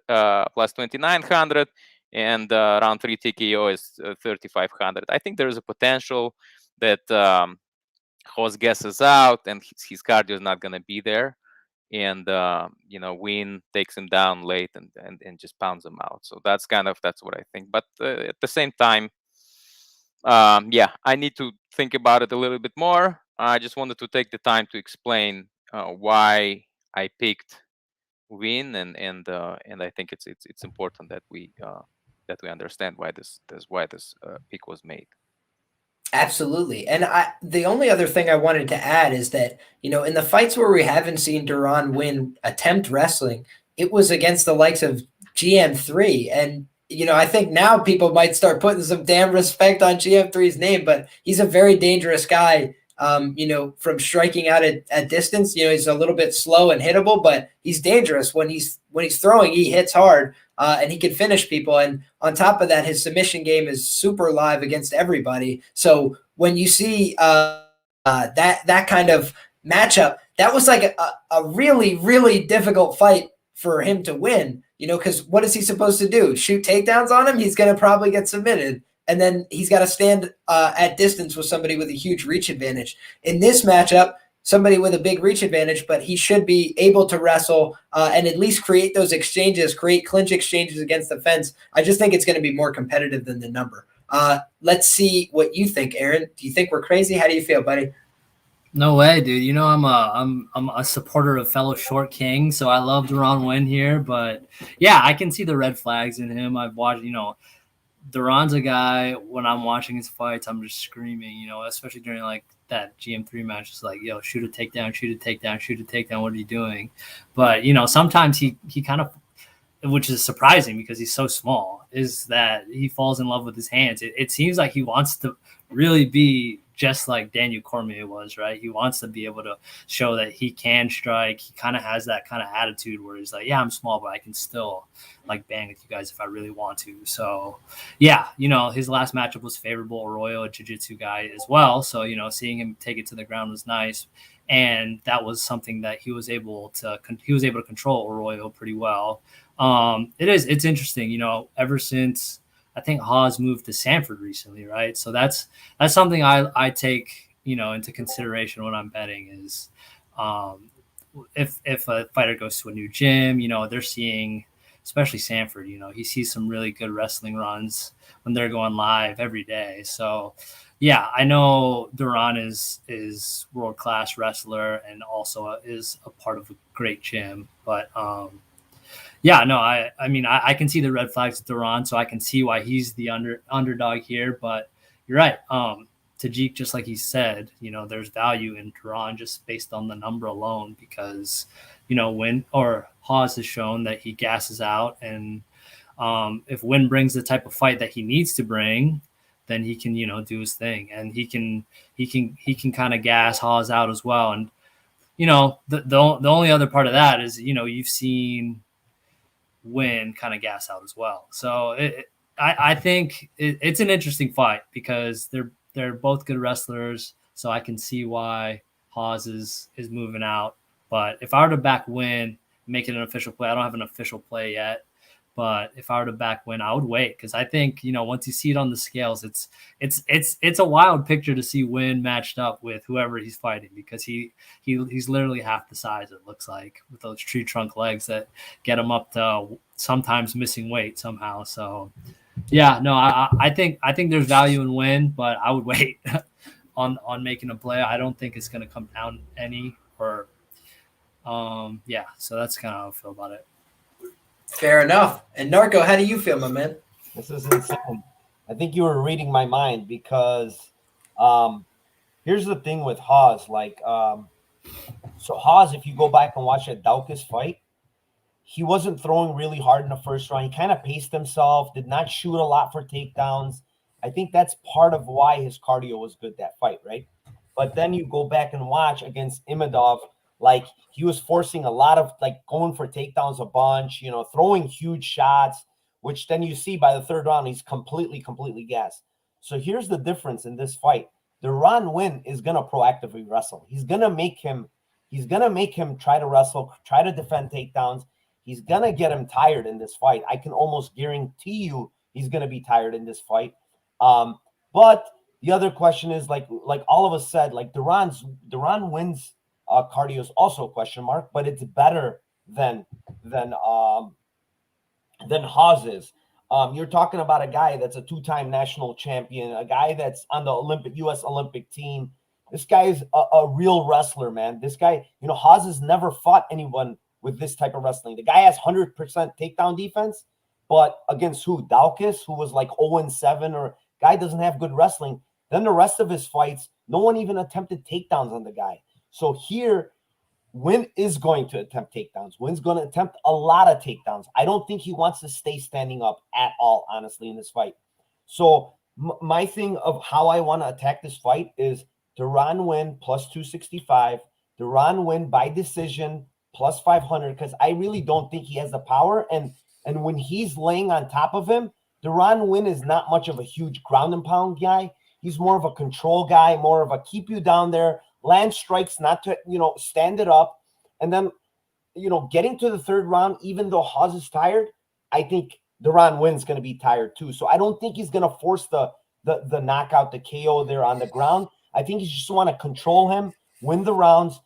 But the other way I want to attack this, just in case, is Hawes first round KO at plus 390 or 380, whatever it is, because I do think Dern Win is very hittable. The guy has a very, I can't remember the number, but his striking defense is very bad. It's high 50s, upper 50s. So he gets hit a lot. Hawes hits very hard. And I think if Hawes was to take him out, it's when he's fresh, that first round. So that's how I attack. I'm going to attack the fight. Hawes first round KO, win decision, win to win by decision, and win straight up at plus 265, I think are the plays for me. Absolutely. I can definitely see where you're coming from. And, Hunter's saying, he could get caught crashing the pocket. Definitely the case, that's a live outcome. I think it's probably Phil Hawes' most likely path to victory. But I do think that the fight gets dicier and dicier the longer it goes, and the more even and more competitive. So that's why I'm willing to take the shot. I understand that right now I could be sitting on a bet that looks stupid if he gets knocked out in the first minute. But I do think that long term, if I play these angles, I'm going to make money, because these are the kind of spots where, yeah, it's hard to line up behind Dern Win when he's at an 8-inch, height and reach disadvantage. Except that I think that he's got a style to make this a competitive fight. So, why would I not be taking the stab when I think he's got multiple paths to victory as a plus 265? And his style is very bad for someone with a questionable gas tank, right? Pressure grappling and volume striking, for better or worse. We might see the worst of Hawes' gas tank ever in this fight. Yes, and also about the size, right? I mean, Ahoya looked like Win's daddy.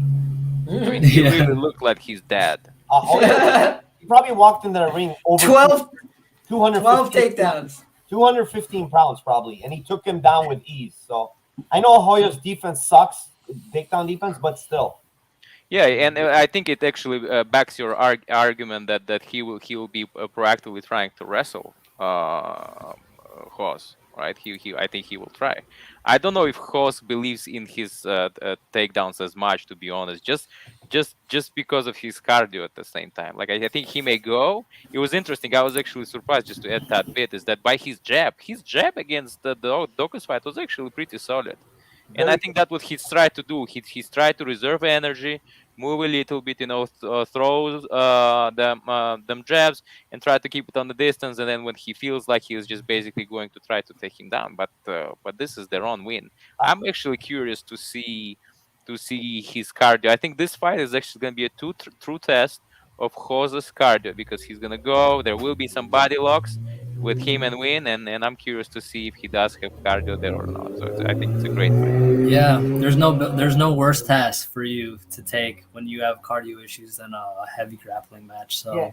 I mean, Win's gonna bring it. Usually he does. So, unless he randomly thinks, oh, let's try to knock this guy out, which, with his size advantage, I don't think that's gonna be a thing. So, I just don't think Hawes is gonna try to grapple at all in this fight, just because he knows he's the better striker. He knows he's the more athletic guy. I believe he's the more athletic guy. He has the bigger power here.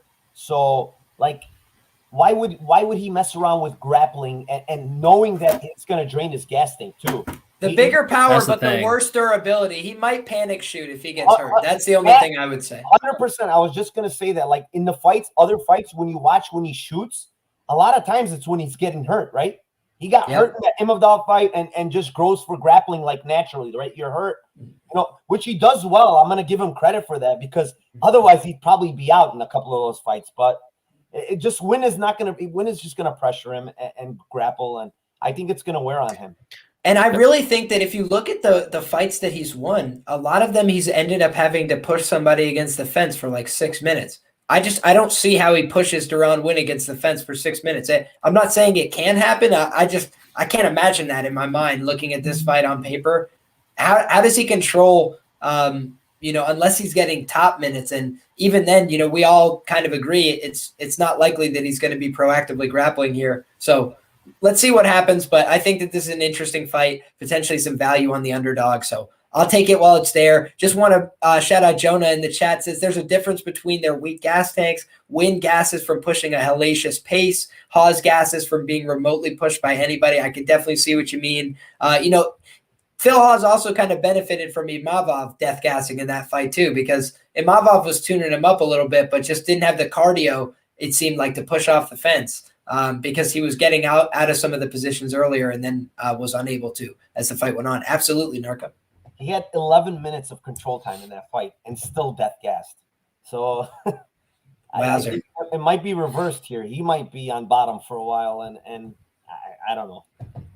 Let's see what happens, boys. We got another interesting matchup here. We got Maria Agapova. I believe it was on paper the biggest, favorite to lose in the UFC in the modern era. Maria Agapova lost to Shayna Dobson. That was the talk of the town. On the other side, we got Sabina Mazo here, Colombian prospect, I believe. So interesting enough matchup. This is the rebound spot for Agapova. She goes from being the minus 1,000 favorite to what is she now? Plus 165. Best available price on DraftKings for Maria Agapova. So I guess, Narco, we could kick it to you first on this one. How do you feel about this matchup? Agapova in the last fight, obviously she went for it and she gassed out. And then Dobson took over. But, man, the girl's very, sloppy on the feet, man. I don't like her striking. I don't like, she throws a lot of kicks. She throws a lot of punches. But it's extremely sloppy to me. Dobson even was landing on her, in that first round. And the other thing with Mazo that we have to look at here is, she lost. She got dominated pretty much by Alexis Davis, but that was at 135. Now she's back down to 125. I think that's the right division for her. I think she's got the cleaner striking. She's gonna be a little bit longer here in this fight. Like she's get the reach advantage here. Agapova, her cardio was good against in the Contender Series against who was it? Tracy Cortez. It was good there. I don't know if it was a dump last fight or what happened, why she completely gassed like that. But the problem here is I just think Mazo's the better fighter. She's the cleaner striker. She's the better striker.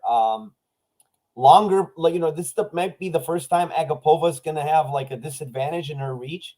So, I can't lay the minus 182, minus 175. So I'm going to stay away. But if I had to pick someone, I'd probably pick Mazo. I don't hate, what I should say is, I don't hate Mazo by KO at 460 because I think Agapova just gets landed on a lot. Fair enough. Aaron, how do you feel about this matchup? Is this one you're interested in from a betting perspective or not so much? I've heard everyone's been talking about, I think Agapova's like whatever her story. And I think it was Moreau's, one of her former teammates at ATT, was saying how she's kind of a wild card and all that stuff, and she's been bouncing around gyms. So, from that, blew up her spot completely, no bro code at all. Right? Yeah. I mean, dude, girls don't have bro code, so that was the classic move. But yeah, I mean, she's been bouncing around. She doesn't really have a home in terms of a gym to train at. I don't think she's all over the place in Florida, and I've heard some sus stories about her. And Mazo, I mean, exact opposite. She's been training at King's MMA, one of the best gyms there is to especially to be a young fighter developing. So she's out here in Huntington Beach getting her work in. I think, yeah, Mazo obviously should be, I think, the favorite here. I think she's got great Muay Thai. She's got a great coach, Muay Thai coach over there at King's MMA. But yeah, no, I think that narrative, I'm a narrative guy. I know a lot of people don't love narratives, but that kind of scares me off of Agapova a little bit. I think it's become pretty public, so maybe that's pushing the line out a bit. And it did kind of seem to me like that Agapova cardio issue was more like an adrenaline dump than anything. Because yeah, I did watch the Cortez fight and it seemed like she did have some cardio there. But yeah, I think I favor just Mazo here. I think she's just the better fighter. Quick question: does anybody know if she's still at King's MMA? Because on her Instagram, it didn't look like she was there anymore. So Is she not? I don't think so. Like not for this camp. She might be back. Oh, she might be back in Colombia because of it didn't COVID. It didn't look like she was at King's MMA anymore for this camp. Yeah, just from what I saw. You're on mute. You're on mute, Liam. Apologies, folks. I was trying to do an Instagram stock real quick for you guys to try and get the answer. It looks like she was at RVCA gym 6 days ago. So she's definitely been getting a couple different looks, but I don't know if that's, acclimation for the fight camp. I'm not sure what that's related to. So RVCA is what SoCal, right? So Dalton's saying she got kicked out of King's, so it might be true. Kicked out? Ooh, maybe they maybe we got more spice here that we don't know. We got to go digging. I live I was going to say, talk about narrative. We're going to go one there. I live an hour from King's. I've trained at King's MMA before. I'll just go back there and ask around. Oh, please do, man. Get us the inside scoop. There would be nothing better for this show. We'll kick it over to Tajik and see if he's got anything to decode this matchup. How do you feel about this one, Tajik? I don't have an interest in betting this fight. I mean, if everything that what Marina Moroz alleges, in her interview is true, then then we have mini John Jones like on our hands. Like this is insane. But I hope she finds her way in her life, right? And she, and she gets a good training and prepares well and fights. But so far as I don't see how anybody can bet her. I think Mazo is she's a good fighter. She can stand up. She paces herself well. She puts a good volume. She has cardio. I just don't know if Masha is gonna be there. In round 2 or even like round 3. or even round 2. So, but I do think that Mazo takes it, just to keep it short. I'm not sure how this fight goes. I'm just curious to see how much of all the narrative and all the talk that we have surrounding Masha is true. Only because her Shayna Dobson fight is was an adrenaline dump. You could see, I mean, yeah, you could see that was the case. And so let's just see maybe if she calms her nerves and then tries to do it better this time. But I do think that Mazo takes this one. I hear what you're saying for sure. And you know, the one thing that kind of stood out to me a little bit, she just struck me as a little slow. You know, at least in some of the footage that I've been seeing recently, like I tried to go through her Instagram and see she's had a bunch of different training situations, and she just looks a little slow in her footage to me. You know, it doesn't look great. And you know, how much can you really glean from that? Not a tremendous amount. You know, I'm not going to base my capping on it, but it all just points me to just pass on Agapova at least and get some data and see something. Let's see what Jonah says. Agapova allegedly training full-time at MMA Masters over the summer. Don't know where she's at now. Yeah, definitely a lot of smoke. They say where there's smoke, there's fire. You know, don't mean to cast aspersions on anybody, but, you know, it's important. You don't want to bet on somebody if they're not taking their career seriously, if they've got problems going on outside the cage. You know, unless they actually are the next Sean Jones, in which case start lining up Maria Agapova's title shots and let her start wrecking Bentleys as far as I'm concerned. But with all due sincerity, I wish all these fighters the best. It's a crazy effing lifestyle they're living. And from all I heard, she came over here from another country without anybody. And, you know, I could only imagine what that would be like trying to pursue a goal and a dream at 20, however odd, many years old. You know, can get caught sidetracked, especially in Miami. I think it would be, you know, out of line and out of place for us to say that we all couldn't get into some trouble if we were in Miami long enough. So, you know, I would never throw stones, you know, at our girl Maria. Wish her the best for this fight, but think she's got a bit of an uphill battle ahead of her. Not a fight that I have tremendous investment in. Absolutely. Yeah, I looked at Mazo's Instagram, but yeah, her last Kings pick was at April 19th, but it does look like she's just been bouncing around gyms as well. So maybe she just has better friends than Agapova does and doesn't get blown up. But yeah, I mean, that's the lesson there, right? You know, yeah. How serious can you take the narrative there? Because you never, I mean, just because something is very public there with Agapova, I mean, Mazo looks like she's been bouncing around as well. So yeah, it's interesting. I guess red flags on both sides then. Maybe this is a good pass fight. $1 saved is $1 earned, ladies and gentlemen. Never forget that at the end of the day. So we can move along to, you know, my biggest investment on the fight card. You know, we got Mateus Nicolau, we got Tim Elliott, and, you know, I targeted this fight in a couple unconventional ways. Been back and forth with my man Tajik on this one. So I know that we have a you know, pretty similar take on this fight. So I'm going to start it off by kicking it to my man Narco. How do you feel about this fight? Do you like a side here? Are you interested in this fight? What do you think about this one? Really interesting fight. You know, Nicolau, good everywhere, good striker. We saw it in that fight against his last fight against Cape. It was kind of like a greasy split. He probably, in my eyes, he lost the fight, but, you know, he won. They gave him a close split decision win. But the guy is really high level on the ground. BJJ black belt. He's at Novo Nuau in Brazil. Really high level guys over there. But Tim Elliott's going to be the best wrestler he's faced.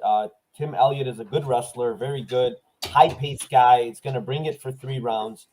I don't really have a side right now, but what I do like here is a prop bet. Nicolau by submission at plus 500, just because of how proactively Tim is going to grapple and how many chances that Nicolau is going to have to get that sub, right? He's been subbed 4 times before. You know, I believe Ben Nguyen subbed him, you know, which is not a good look. But, you know, this guy's going to have his opportunities to get this sub. And I like to attack these type of props when I know a guy has a better, I'm not going to shade on Tim Elliott's ground game. It's good, but the submission grappling is better on the Nicolau side, and he's going to have lots of opportunity in this fight because Tim Elliott is going to give it to him.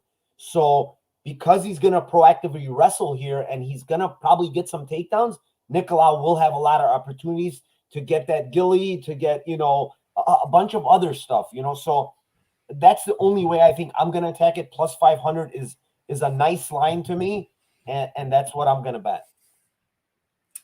I like where your head's at, Narco. I'll leave it at that. Aaron, how you feeling about this matchup, my friend? Yeah, I think Nicolau takes this maybe not pretty easily, but I think he's definitely better almost everywhere, wherever the fight goes. I was watching his fight against Cape, and yeah, I agree. I think he probably lost that fight, but I might be a little biased because I had a pretty big bet on Cape there. But yeah, I think Nicolau, I was very impressed by his takedowns and like the way he's able to vary his takedowns. I think, you wouldn't suspect it, but I think he's a really good wrestler. So Tim, I think, will probably bring it, and it definitely is the best wrestler that he's probably faced. But I think Nicolau can hang in there. He's shown that he could take people down, and he can take people down multiple different ways. I saw him run the pipe. He had a couple of tricky trips that he was using. So whenever I see a guy that doesn't just have one takedown and they have an arsenal of takedowns and they can kind of chain it together. I know Tim can as well, but I just feel like from what I saw there that Nicolau's takedowns and his wrestling can fend off, which I think is Tim Elliott's best probably path to victory, right? It's kind of a grindy wrestling type victory there. I think Nicolau's striking is really good, and yeah, I just think he's better everywhere. So I don't really want to lay the current number, whatever it's at. What is it? I think it's moving up to 200. That might just be about right. So yeah, I think if you want to attack a Nicolau prop, that'd probably be the best way to go there. Fair enough, my man. The total is there. Yeah, the total is interesting. Under 2.5 is plus 175. So I think there's going to be a lot of opportunity for, subs and stuff like that. And Elliott, ever since he's moved to Krause, he's been a little more responsible, but he's shown that he can just turn into a savage, walk forward with his hands down. I think he did that against whoever it was. I forget who it was. I was at that fight, but yeah, I mean, Elliott sometimes defensively irresponsible, so I don't hate that under plus 175. I like where your head's at, Aaron, and we kick it to the man Tajik. How do you feel about this fight, my friend? I think I have a feeling. Well, Liam, we talked about this. We were chatting yesterday about this fight and how this thing is gonna go. I think we were taping actually almost like around the same time, and Liam has a great BJJ insights, and I think we came to a conclusion that there's always something funky going on in the Team Elliott fight when it comes to him going against the wrestlers, right? And I think and Liam found an amazing prop, which I think is great.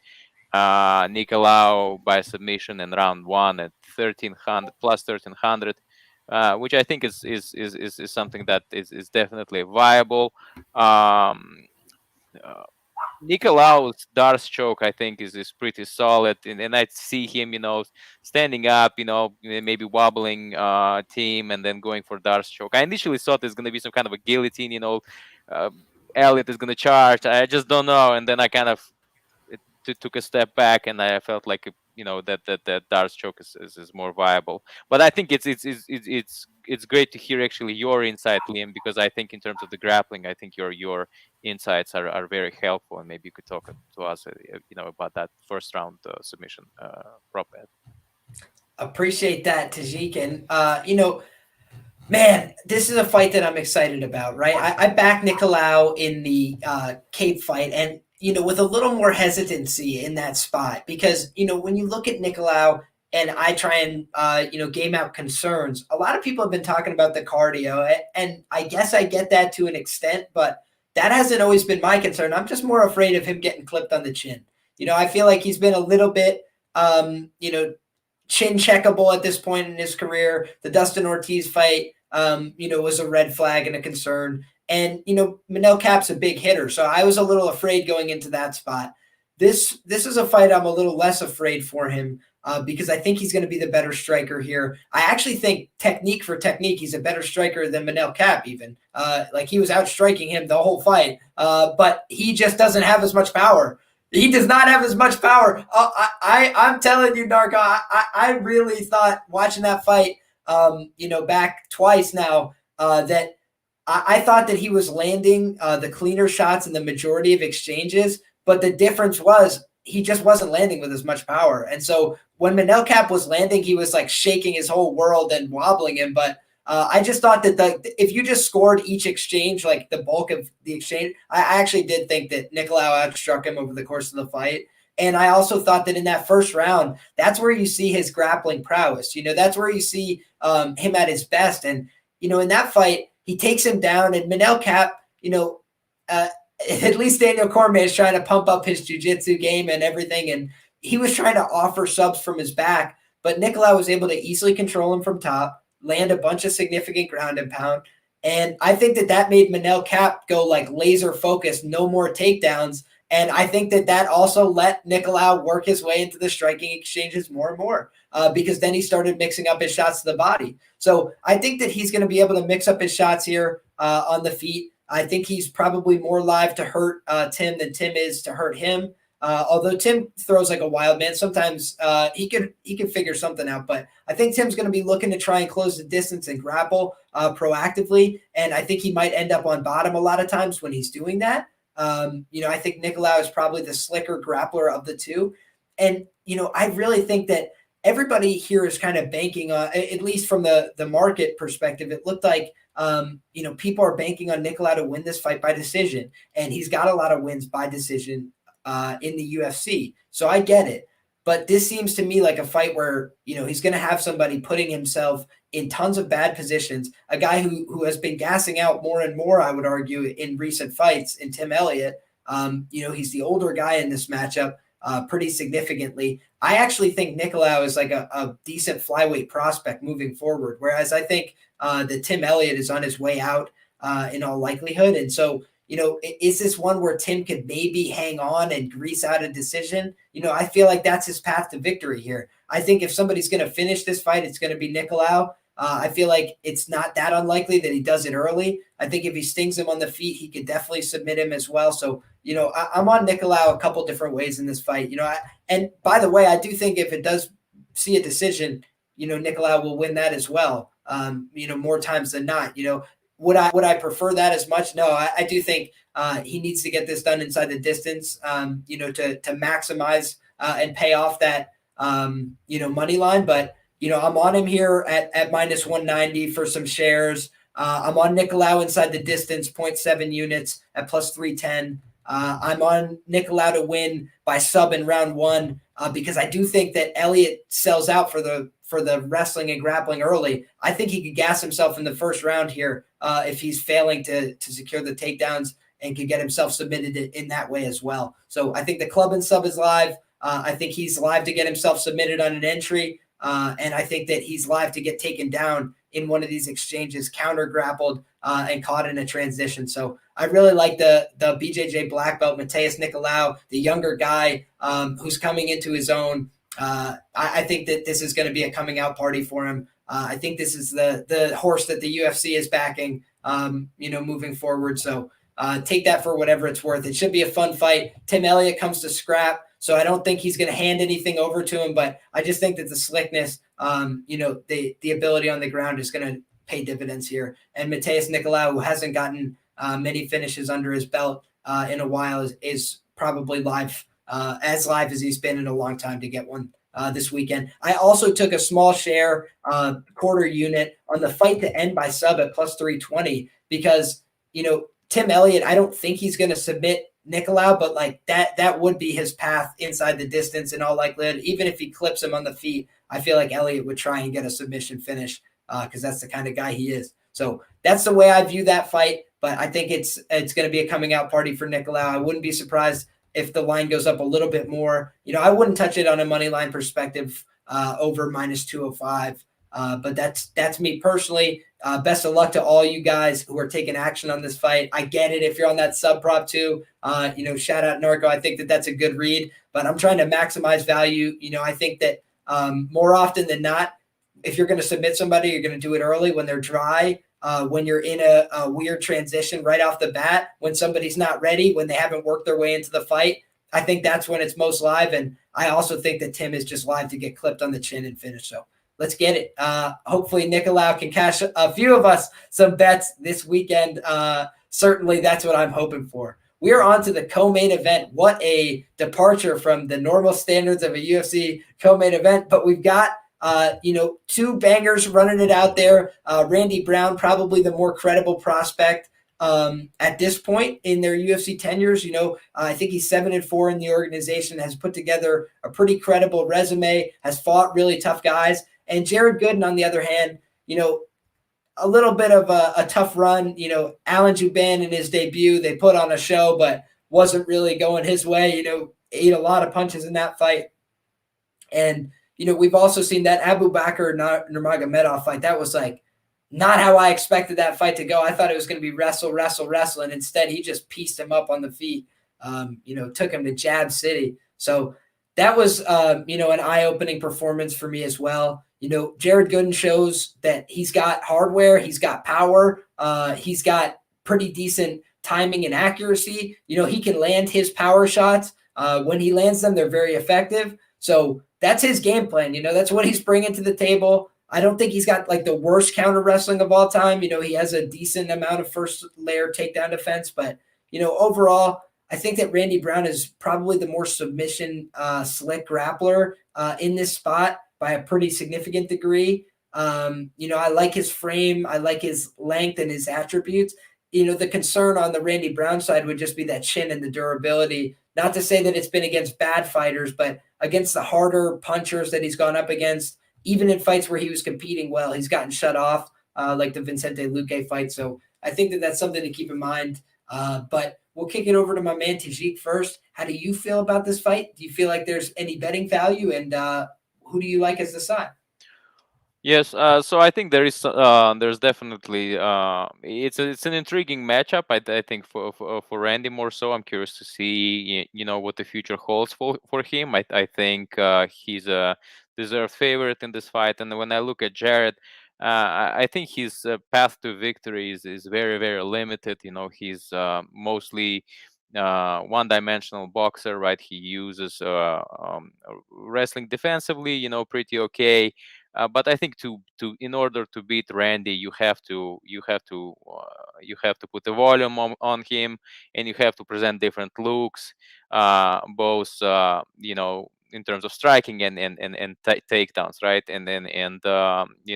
I cannot foresee Jared going for the takedowns. If I'm in Randy's corner, I would entertain throwing that front kick to the face, which I think could be pretty efficient versus Jared. But all in all, I think Brown is a deserved favorite here. I think in terms of the stand up and his ground game is pretty versatile. I see him submitting actually Jared Gooden. And I think Brown by submission is plus 420. So in my opinion, there is a value in this bet. I haven't made my decision whether to bet this one, whether to make this bet or not just yet. But I feel like it's pretty possible that the Brown does submit Jared Gooden. I definitely feel you on that, and I think that, if you want to lock in profit, you put on that Randy Brown. You could go Randy Brown money line and Jared Gooden to win by knockout. I just feel like he's pretty like he's only got one path to victory in this fight. I don't see how he wins minutes with Randy Brown in this spot unless he is able to hurt him in all 3 rounds or something like that. I just feel like that's a pretty low percentage outcome.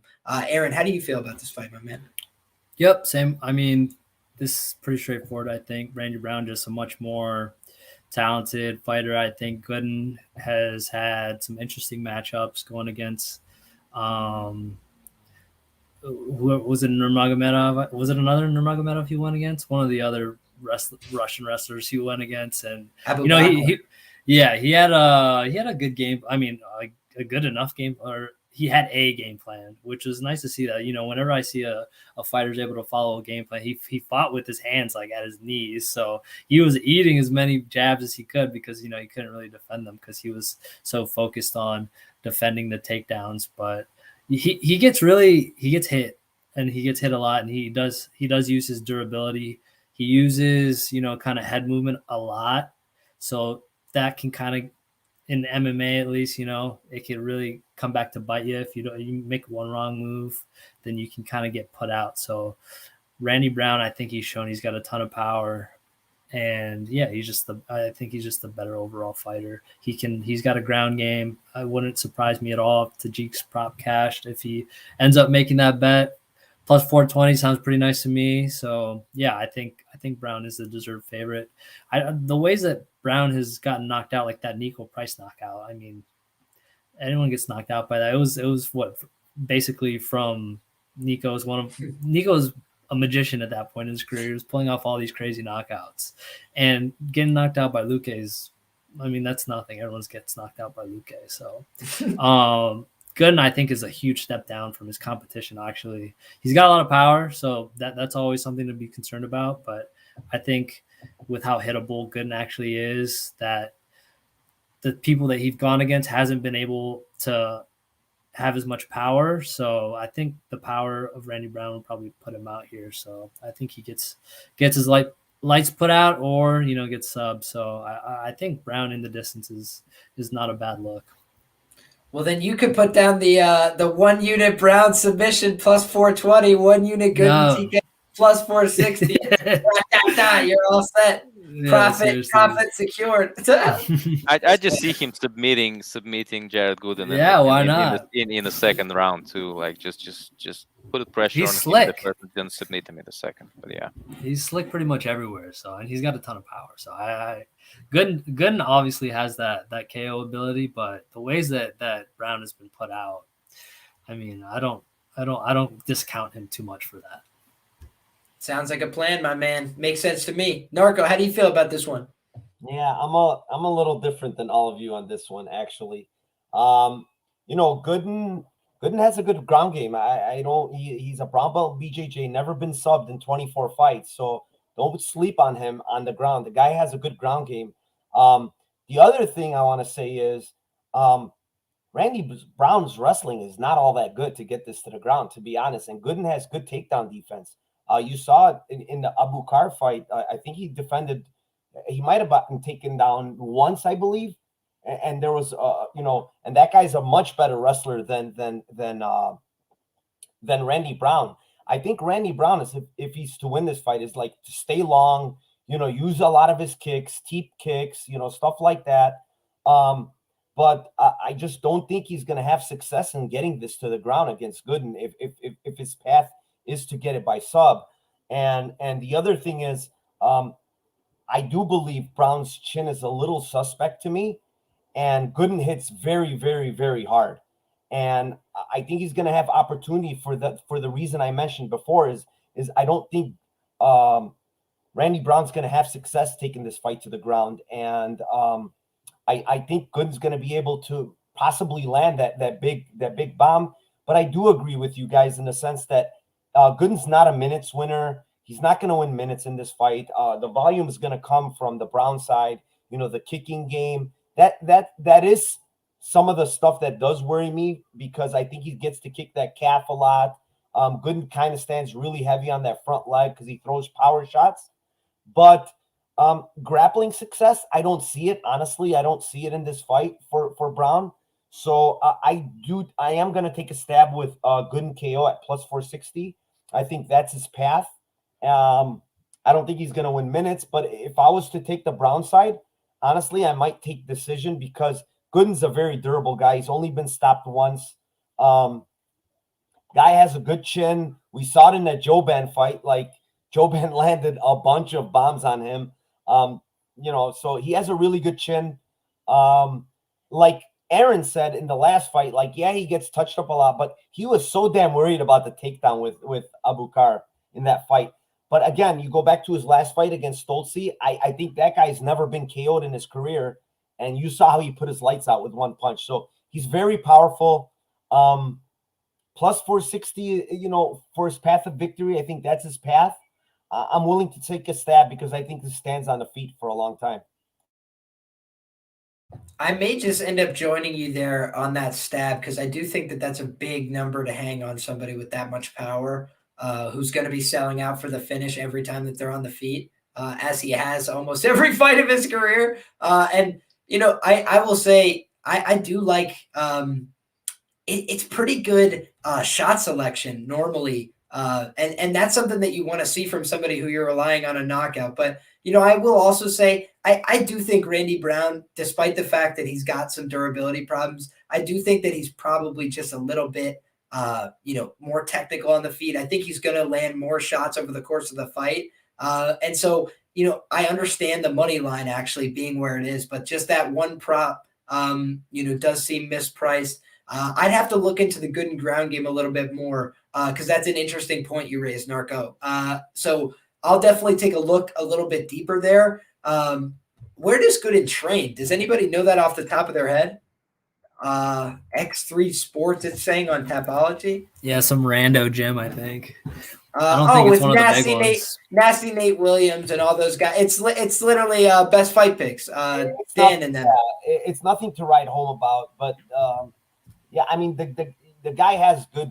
Hester, Robert Hale. I mean, they got a decent enough roster of those young up and comers. Yeah, exactly, young up and comers. So wishing them all the best. I do think he's probably KO or bust in the spot, but hey, you could think of worse things to be when you got Randy Brown, who has been clipped before. This has been an opponent who's gone down to strikes, who's been submitted in the past as well. So just, we've seen a couple finish losses for Randy Brown. I rate him as the better fighter. Think he's a little bit further along in his career, but I don't hate any of the prop stabs that we've had. And when you're taking these prices on fighters that might be a little bit shorter and bringing them out to huge plus money indications on their most likely path to victory, you can't be mad at that. That's a pretty good way of extracting value over the long run. So I think that we are good to go, boys. We are ready to turn it over to this main event. I'm going to say it one time now. I haven't said it all show. I try not to hit you guys over the head with it, but please go ahead and like this video if you haven't done it already.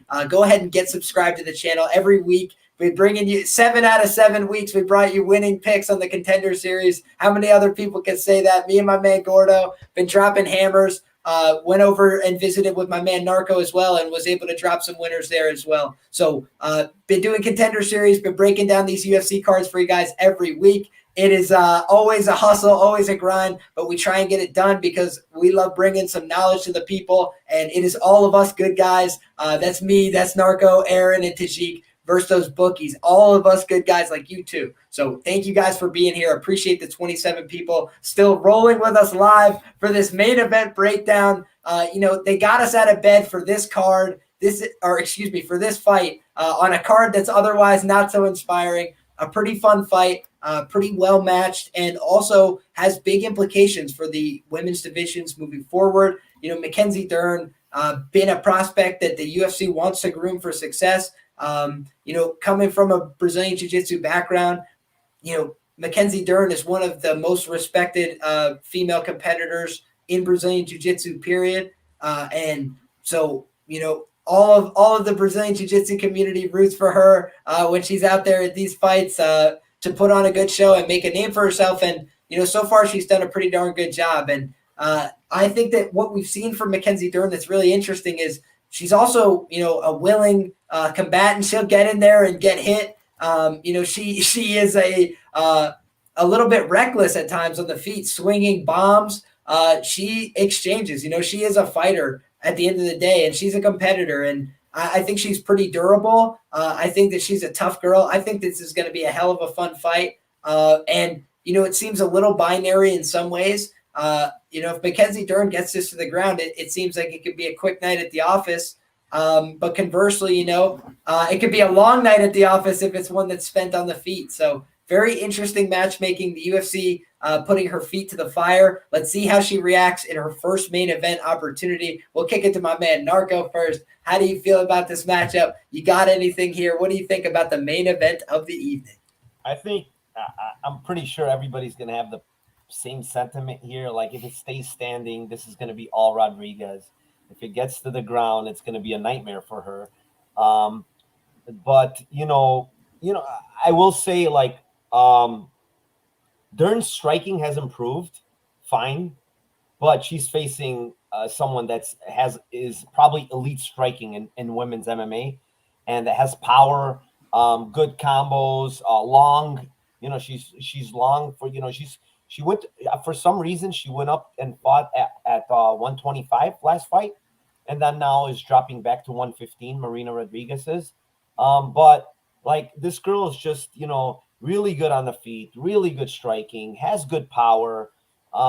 I don't have no idea how MacKenzie Dern's going to get this to the ground because everybody knows that her wrestling, that's her one thing. Like, yeah, she's very, very high level on the ground, but the issue is how does she get this fight to the ground? Like we say that, like her wrestling is not good, might be improving, yes, but she's at like a whatever 10%, 15% takedown, accuracy. It's not good at all. I honestly, I haven't attacked this fight yet. I don't know what I want to do.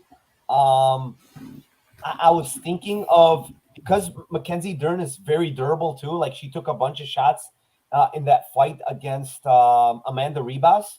And Amanda Ribas can punch, but I'm very like close to betting Marina Rodriguez by decision, plus 500.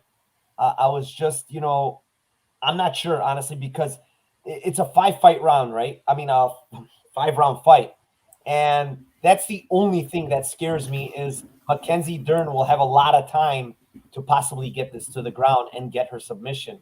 So, like, that's the thing that scares me. But I also think, like, she's very durable, man. Like, yeah, is Rodriguez live to knock her out? Yes, but I'm willing to kind of take a chance to get that plus 500 because I think she wins rounds and minutes here. Fair enough, Narco. That all makes sense to me, and I could definitely see where you're coming from. I think that that might be the smartest way to bet on Marina that I have heard. I really like that look. I think a lot of people are talking themselves into the Marina KO, and I don't think that it's like outside the realm. I think it's definitely a possibility. Dern could, collapse in terms of cardio down the stretch. We've not seen her go 25 minutes, so it's kind of hard to say, definitively she's going to, but, at plus 500, you don't have to say definitively that she is going to. Yeah, absolutely. One more thing, and for whatever reason, it's plus 300 or whatever, but the girl has only 1 KO in 7 UFC fights. So, like, I don't understand why it's so, like, plus 300. I don't think there's value there. Like, I know she hits hard. I know she's the better striker, but she hasn't really, turned it over to KOs, and we know MacKenzie Dern is durable. So I would never lay plus. If you're going to take her, why don't you just take her straight? And I don't know, maybe I'm wrong, but.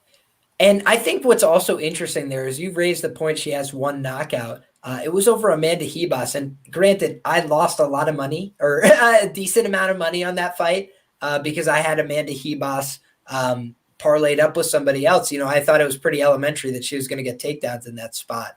But then, I did like a post-mortem. Why did I get this bet so wrong? And I went back and I rewatched some of her regional footage. And, I think it was Polyana Viana knocked her out as well. Brutal fashion, looked very similar to the Marina Rodriguez knockout. So I feel like that was a little bit of a chin and a durability issue. We've seen other girls eat the hard punches from Marina, and it doesn't look like they're having a good time and a picnic of a fight. But it seems like, a lot of other girls have been able to take the punches and keep coming forward. And so I do think that that's certainly an interesting point. And, plus 500, always an interesting type of prop to start looking at. Aaron, how do you feel about this one?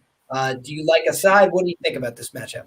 Yeah, no, it's a classic, styles make fights kind of matchup here. I think the fact that it's 5 rounds makes me a little less hesitant to take Marina. I kind of want to take Marina. I want to take a shot at Marina. I think she's, a good martial artist. I think she's shown that she's been able to survive. And I think she's shown that kind of like the game plan that she had against Ribas. She did get taken down pretty easily by Ribas, but Ribas has a much better takedown arsenal than MacKenzie does. So I don't know. I think with her being long as well, it's tougher for what I've seen from Dern. Her takedowns are kind of like, grab a single, try to trip, and it's not refined at all. She's really aggressive. She's like a bulldog. So I don't know. If you've seen her striking, she just comes forward and she just throws until you're against the cage, and then she ties you up, then she tries to take you down, and that's kind of her game.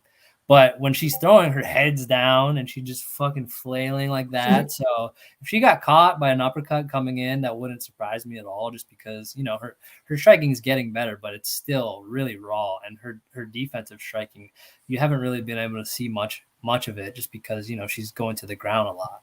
The hesitancy I have is Dern, like, she's the type of chick that will pull guard if she really needs to. And honestly, her on the bottom against Marina, who knows? She's good at leg locks and stuff like that. So that kind of gives me a little bit of pause for Marina, because I know that the thing is, if she can't get her down, then Marina should win. But she also has that in her back pocket. If she pulls guard, it wouldn't surprise me at all. I think she's done it before. So it's an interesting fight. I think it's lined about right. I kind of want, if Marina gets out any further, then I might be willing to take the shot there. But that grappling upside from Dern. The other thing I was kind of thinking of was based on what you said, she's never been 5. And with how she's kind of fights with her like bulldog aggressive style, if she gets to the third round and she's pushing, throwing a lot of combos like that, she very well may be kind of gassed out there. So it's an interesting one to think about, but I'm kind of scared to pull the trigger right now. But I think if that number gets any further, I'll be taking a shot, Marina. Understood. I get where you're coming from. And we kick it over to my man Tajik, the man of the hour. How do you feel about this main event matchup, my friend? So from the Dern's perspective, right? We know that she definitely has potential to submit Marina. 3 out of her last 4 fights, she submitted her opponent, right?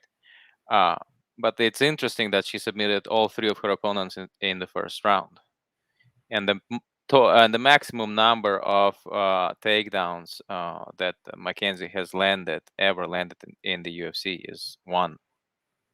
So what I'm very curious to see, although there's a big chance that she takes her down and does submit Marina in the first round, I'm curious to see what happens in the second round and the third round. And what I'm mostly excited about, what I want to see, and I hope it happens, I want to see Dern round 4. She does not have a 5-round experience, unlike Marina. And so I'm very curious to see how her cardio holds. And for just when I look into Dern, I see that she would have to be smart. She would have to try to take her down and submit her instantly. My issue is that looking at her recent footages is that she's surprisingly in love with her hands. Against Virna Jandiroba, she was very proactively striking, and I guess I shouldn't be surprised, right? Like looking into her previous endeavors as well, right? Considering the fact that the fights just ended in the first round. We just weren't able to see that. But most recently, what I meant to say is that it just surprises me how much in love she is with your striking. And although people see it in this very binary way, Dern takes her down, submits her in the first, or it's Marina. I actually do see this fight standing. And I hope it does. I hope it doesn't finish that week, because we have some questions about Dern that we need to answer. And quick finish is not gonna do it. And so for me, what I see viable is potentially. I think Dern guesses out in round 4. Two bets that I'm considering, and I think I'm probably gonna end up with Rodriguez by TKO. In round 5 is actually plus 3,800. So I think what happens is that it's a big if, but if Marina withstands that initial take down risk and takes it to the further rounds, she'll be able to submit Dern late. So I really liking this prop at Marina by TKO round 5 at plus 3,800 on FanDuel. I have to say, all of that adds up to me. We got 3 gentlemen so far clocking in on the Marina Rodriguez side. And, I get it, especially from a money line perspective. I can see where everybody's coming from because, when you look at the paths to victory, we talked about, we got Tajik, smart guy, thoughtful about this. He thinks, oh, you know what, a TKO late makes a lot of sense to me. We got Narco, smart guy, looks at, hey, you know what, this decision line at plus 500 makes a lot of sense to me. So more paths to victory, certainly on the Marina Rodriguez side. I think that is worth acknowledging off the top. That being said, I am on MacKenzie Dern to win this fight by submission at plus 150. I got in for 1 unit at plus 150. That line is gone. It's plus 100 now market wide. And then I also, I'm very proud. I crushed the line move on Dern to win in round 1, half a unit at plus 500. I don't know what that's at now. I can take a look real quick. Dern to win in round 1, plus 360 now, best available on FanDuel. So, yeah, those lines have been steamed a little bit, so I wouldn't necessarily following me on those. I'm also in for a quarter unit on Dern to win inside the distance to cover my ass on the rare chance that she wins this fight by knockout. And I don't rate that as a very high possibility, but I do think that MacKenzie Dern is going to be a level above on the ground in every context, right? And so what I envision that meaning is that, if Cynthia Calvillo can take you down, get on your back, ride you out, get a 10-8 round, do a ton of damage, why can't MacKenzie Dern do that? There's nothing in my mind that says she can't. It's not to say that she's shown that tremendous ability so far, but I expect her to be a much better positional grappler in this spot. On top of that, the lethality of her grappling is just like hard to deny.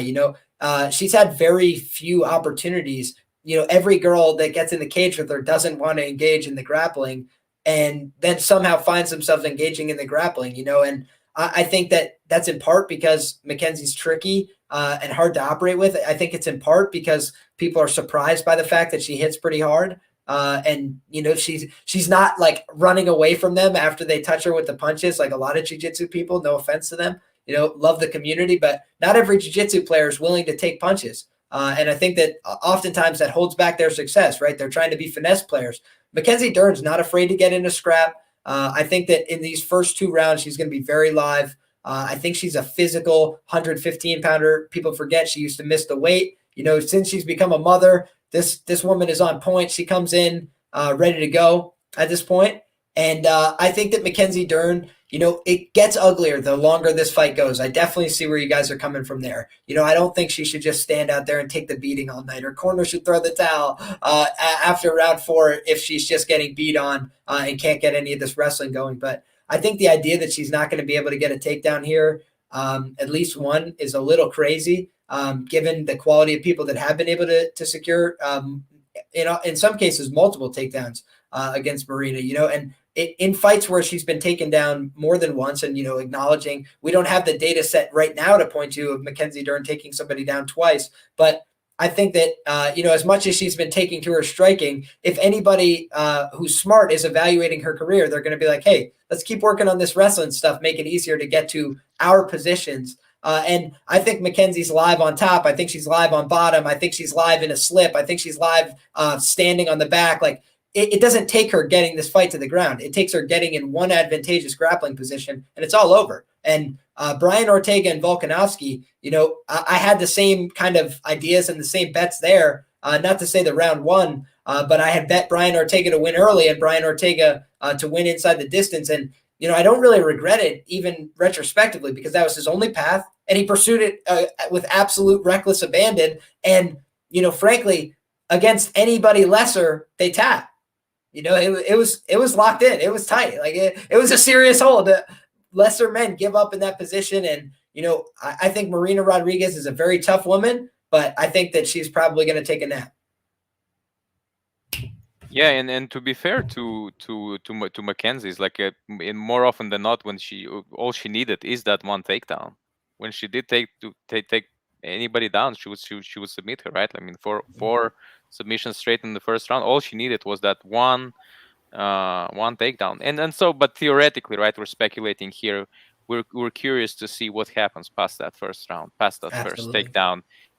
should Marina survive? It's a big shoot. It's a big if. But if she does, oh my goodness, like Dern Route 4 again. Like I would love to see that. Me too. Absolutely. Me too. So, guys, I think that we have basically broken down this card in a pretty thorough and effective way. We got money line wagers, we got props, we got totals all over the board.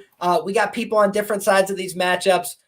We've got some fights that we looked into real deep, and we got strong opinions. We got other fights where we're telling you, hey, we looked at this a little bit and said, there's enough to know we should pass. And you know, like we always say on the show, a dollar saved is a dollar earned. So God bless you all. Thank you all for rolling with us. Appreciate all my guests as well for slogging through these cards with me.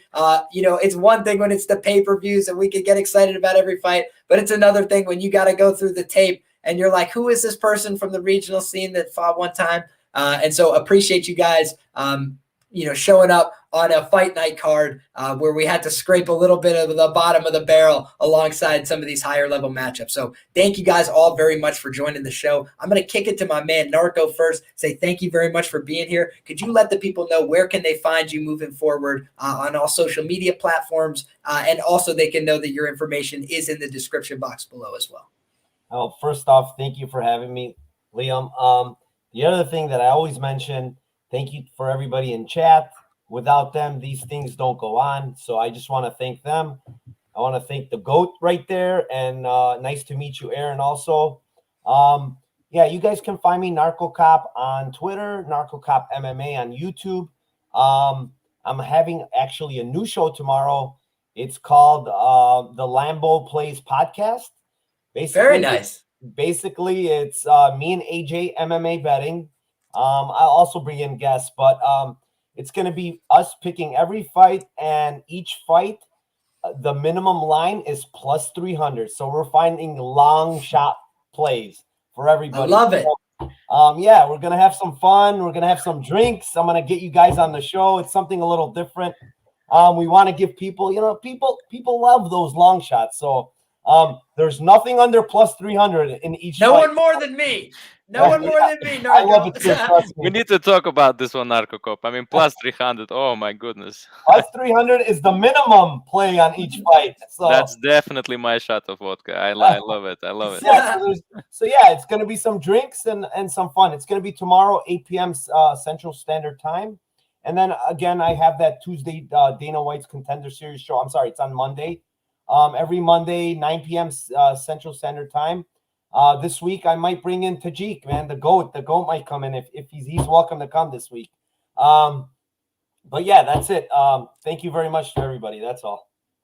Awesome. Thank you so much for being here. It was a real pleasure. And now I've been on your channel. You've been on my channel. A lot of the cross-pollination. I know it's fun for everybody in the chat. It's fun for us too. So thank you very much for being here. Aaron, my man, I know you got the Seltzer Index rocking and rolling. You got plays all over the board on every kind of sport. Let the people know where they can find you, brother. Thank you for being here. Yes, sir. Yeah, I just want to thank everyone, Narco, Tajik, boys. You guys were you were great. You guys helped me. This is good for my process as well, just talking it through with people. So, you guys convinced me on some things, and thanks for that. But yeah, I mean, I'm just on Twitter like pretty much 24/7. I don't know how many tweets I pump out a day, but it's a lot. So it's just Top Kaiki, TOPKAIKI. Just follow me there, and then you'll figure out what I do from there. But yeah, I'm a huge MMA fan. Love MMA. Like I said, that's my main squeeze. But I also, you know, like to fire at pretty much every sport, honestly. So I'm a little bit of a degen that way. But thanks for having me on. Yeah, I mean, nothing other than that. The pleasure's all mine, my friend. Thank you for being here, buddy. It was great to have you back. Yes, and my man, Tajik, the GOAT, once again makes his return, dropping some dimes of knowledge on the people. Appreciate you being here, Tajik. If you don't mind, let the people know where they can find you, brother. Absolutely. I want to join Narcop in thanking your viewers, you know, people in the chat. Absolutely fascinating. How engaged is this community? Look at that. Look at that. And I mean, a lot of great insights, you know, we've had Brock, Strumer, Dalton, Kendra, thank you. That's it's amazing. It's great to see such an engaged crowd, and then this is what we work for, right? This is what why we do all these tape studies, to bring this entertainment and to bring the insights and to bring something interesting and engaging in a ways that maybe other shows wouldn't. And that's why I really like joining Liam and Narco Cop and Aaron. I think it was a great opportunity. You can find me on Twitter at Tajik Bay. And that just final thought, like I released my my takes on each fight on Tuesday as far as how it's gonna go, and I quickly want to maybe give a 10-leg parlay for people just to enjoy. I think it would be interesting, right? We want those juicy spots, Broke Strummer says, "Let's do." And we've done that, right? I mean, so let's go, right? Quickly. I have Marina. I have Randy, Mateus Nicolau. I have Sabina Mazo, Deron Win, Chris Gutierrez, Romanov, Charles Rosa, Lupi Godinez, and Steve Garcia. I think if you put $10, it's probably going to get you about $2,000. Just wanted to give a little something extra, to take home for our viewers. And thanks for joining. Thanks, Liam, for having me on the show. Great seeing you again, Narco Cop. Always a pleasure, being on the show with you. I think we'll connect. Of course, brother. Yep. Awesome. I hit a 9-teamer last week, by the way, a 9-leg. Let's go. Love it. It has been absolute PRP season. Got to shout out the man, Cody Saftik. It would be a shame not to. The man has hit, like 3 or 4 of the damn things in a row. It's just unreal.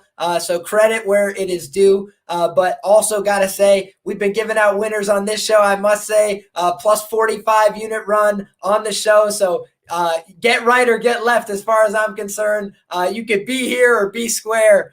So thank you guys very much for joining us. Bring on a bunch of sharp guests for you guys every week. I try and do my due diligence as well. We're trying to give you guys winning plays, good insight, breakdowns, and analysis. So appreciate you guys all so much for tuning in. God bless you all. Enjoy those fights. Until next time, thank you all for watching. Come back next week. We're going to have all the same fun again.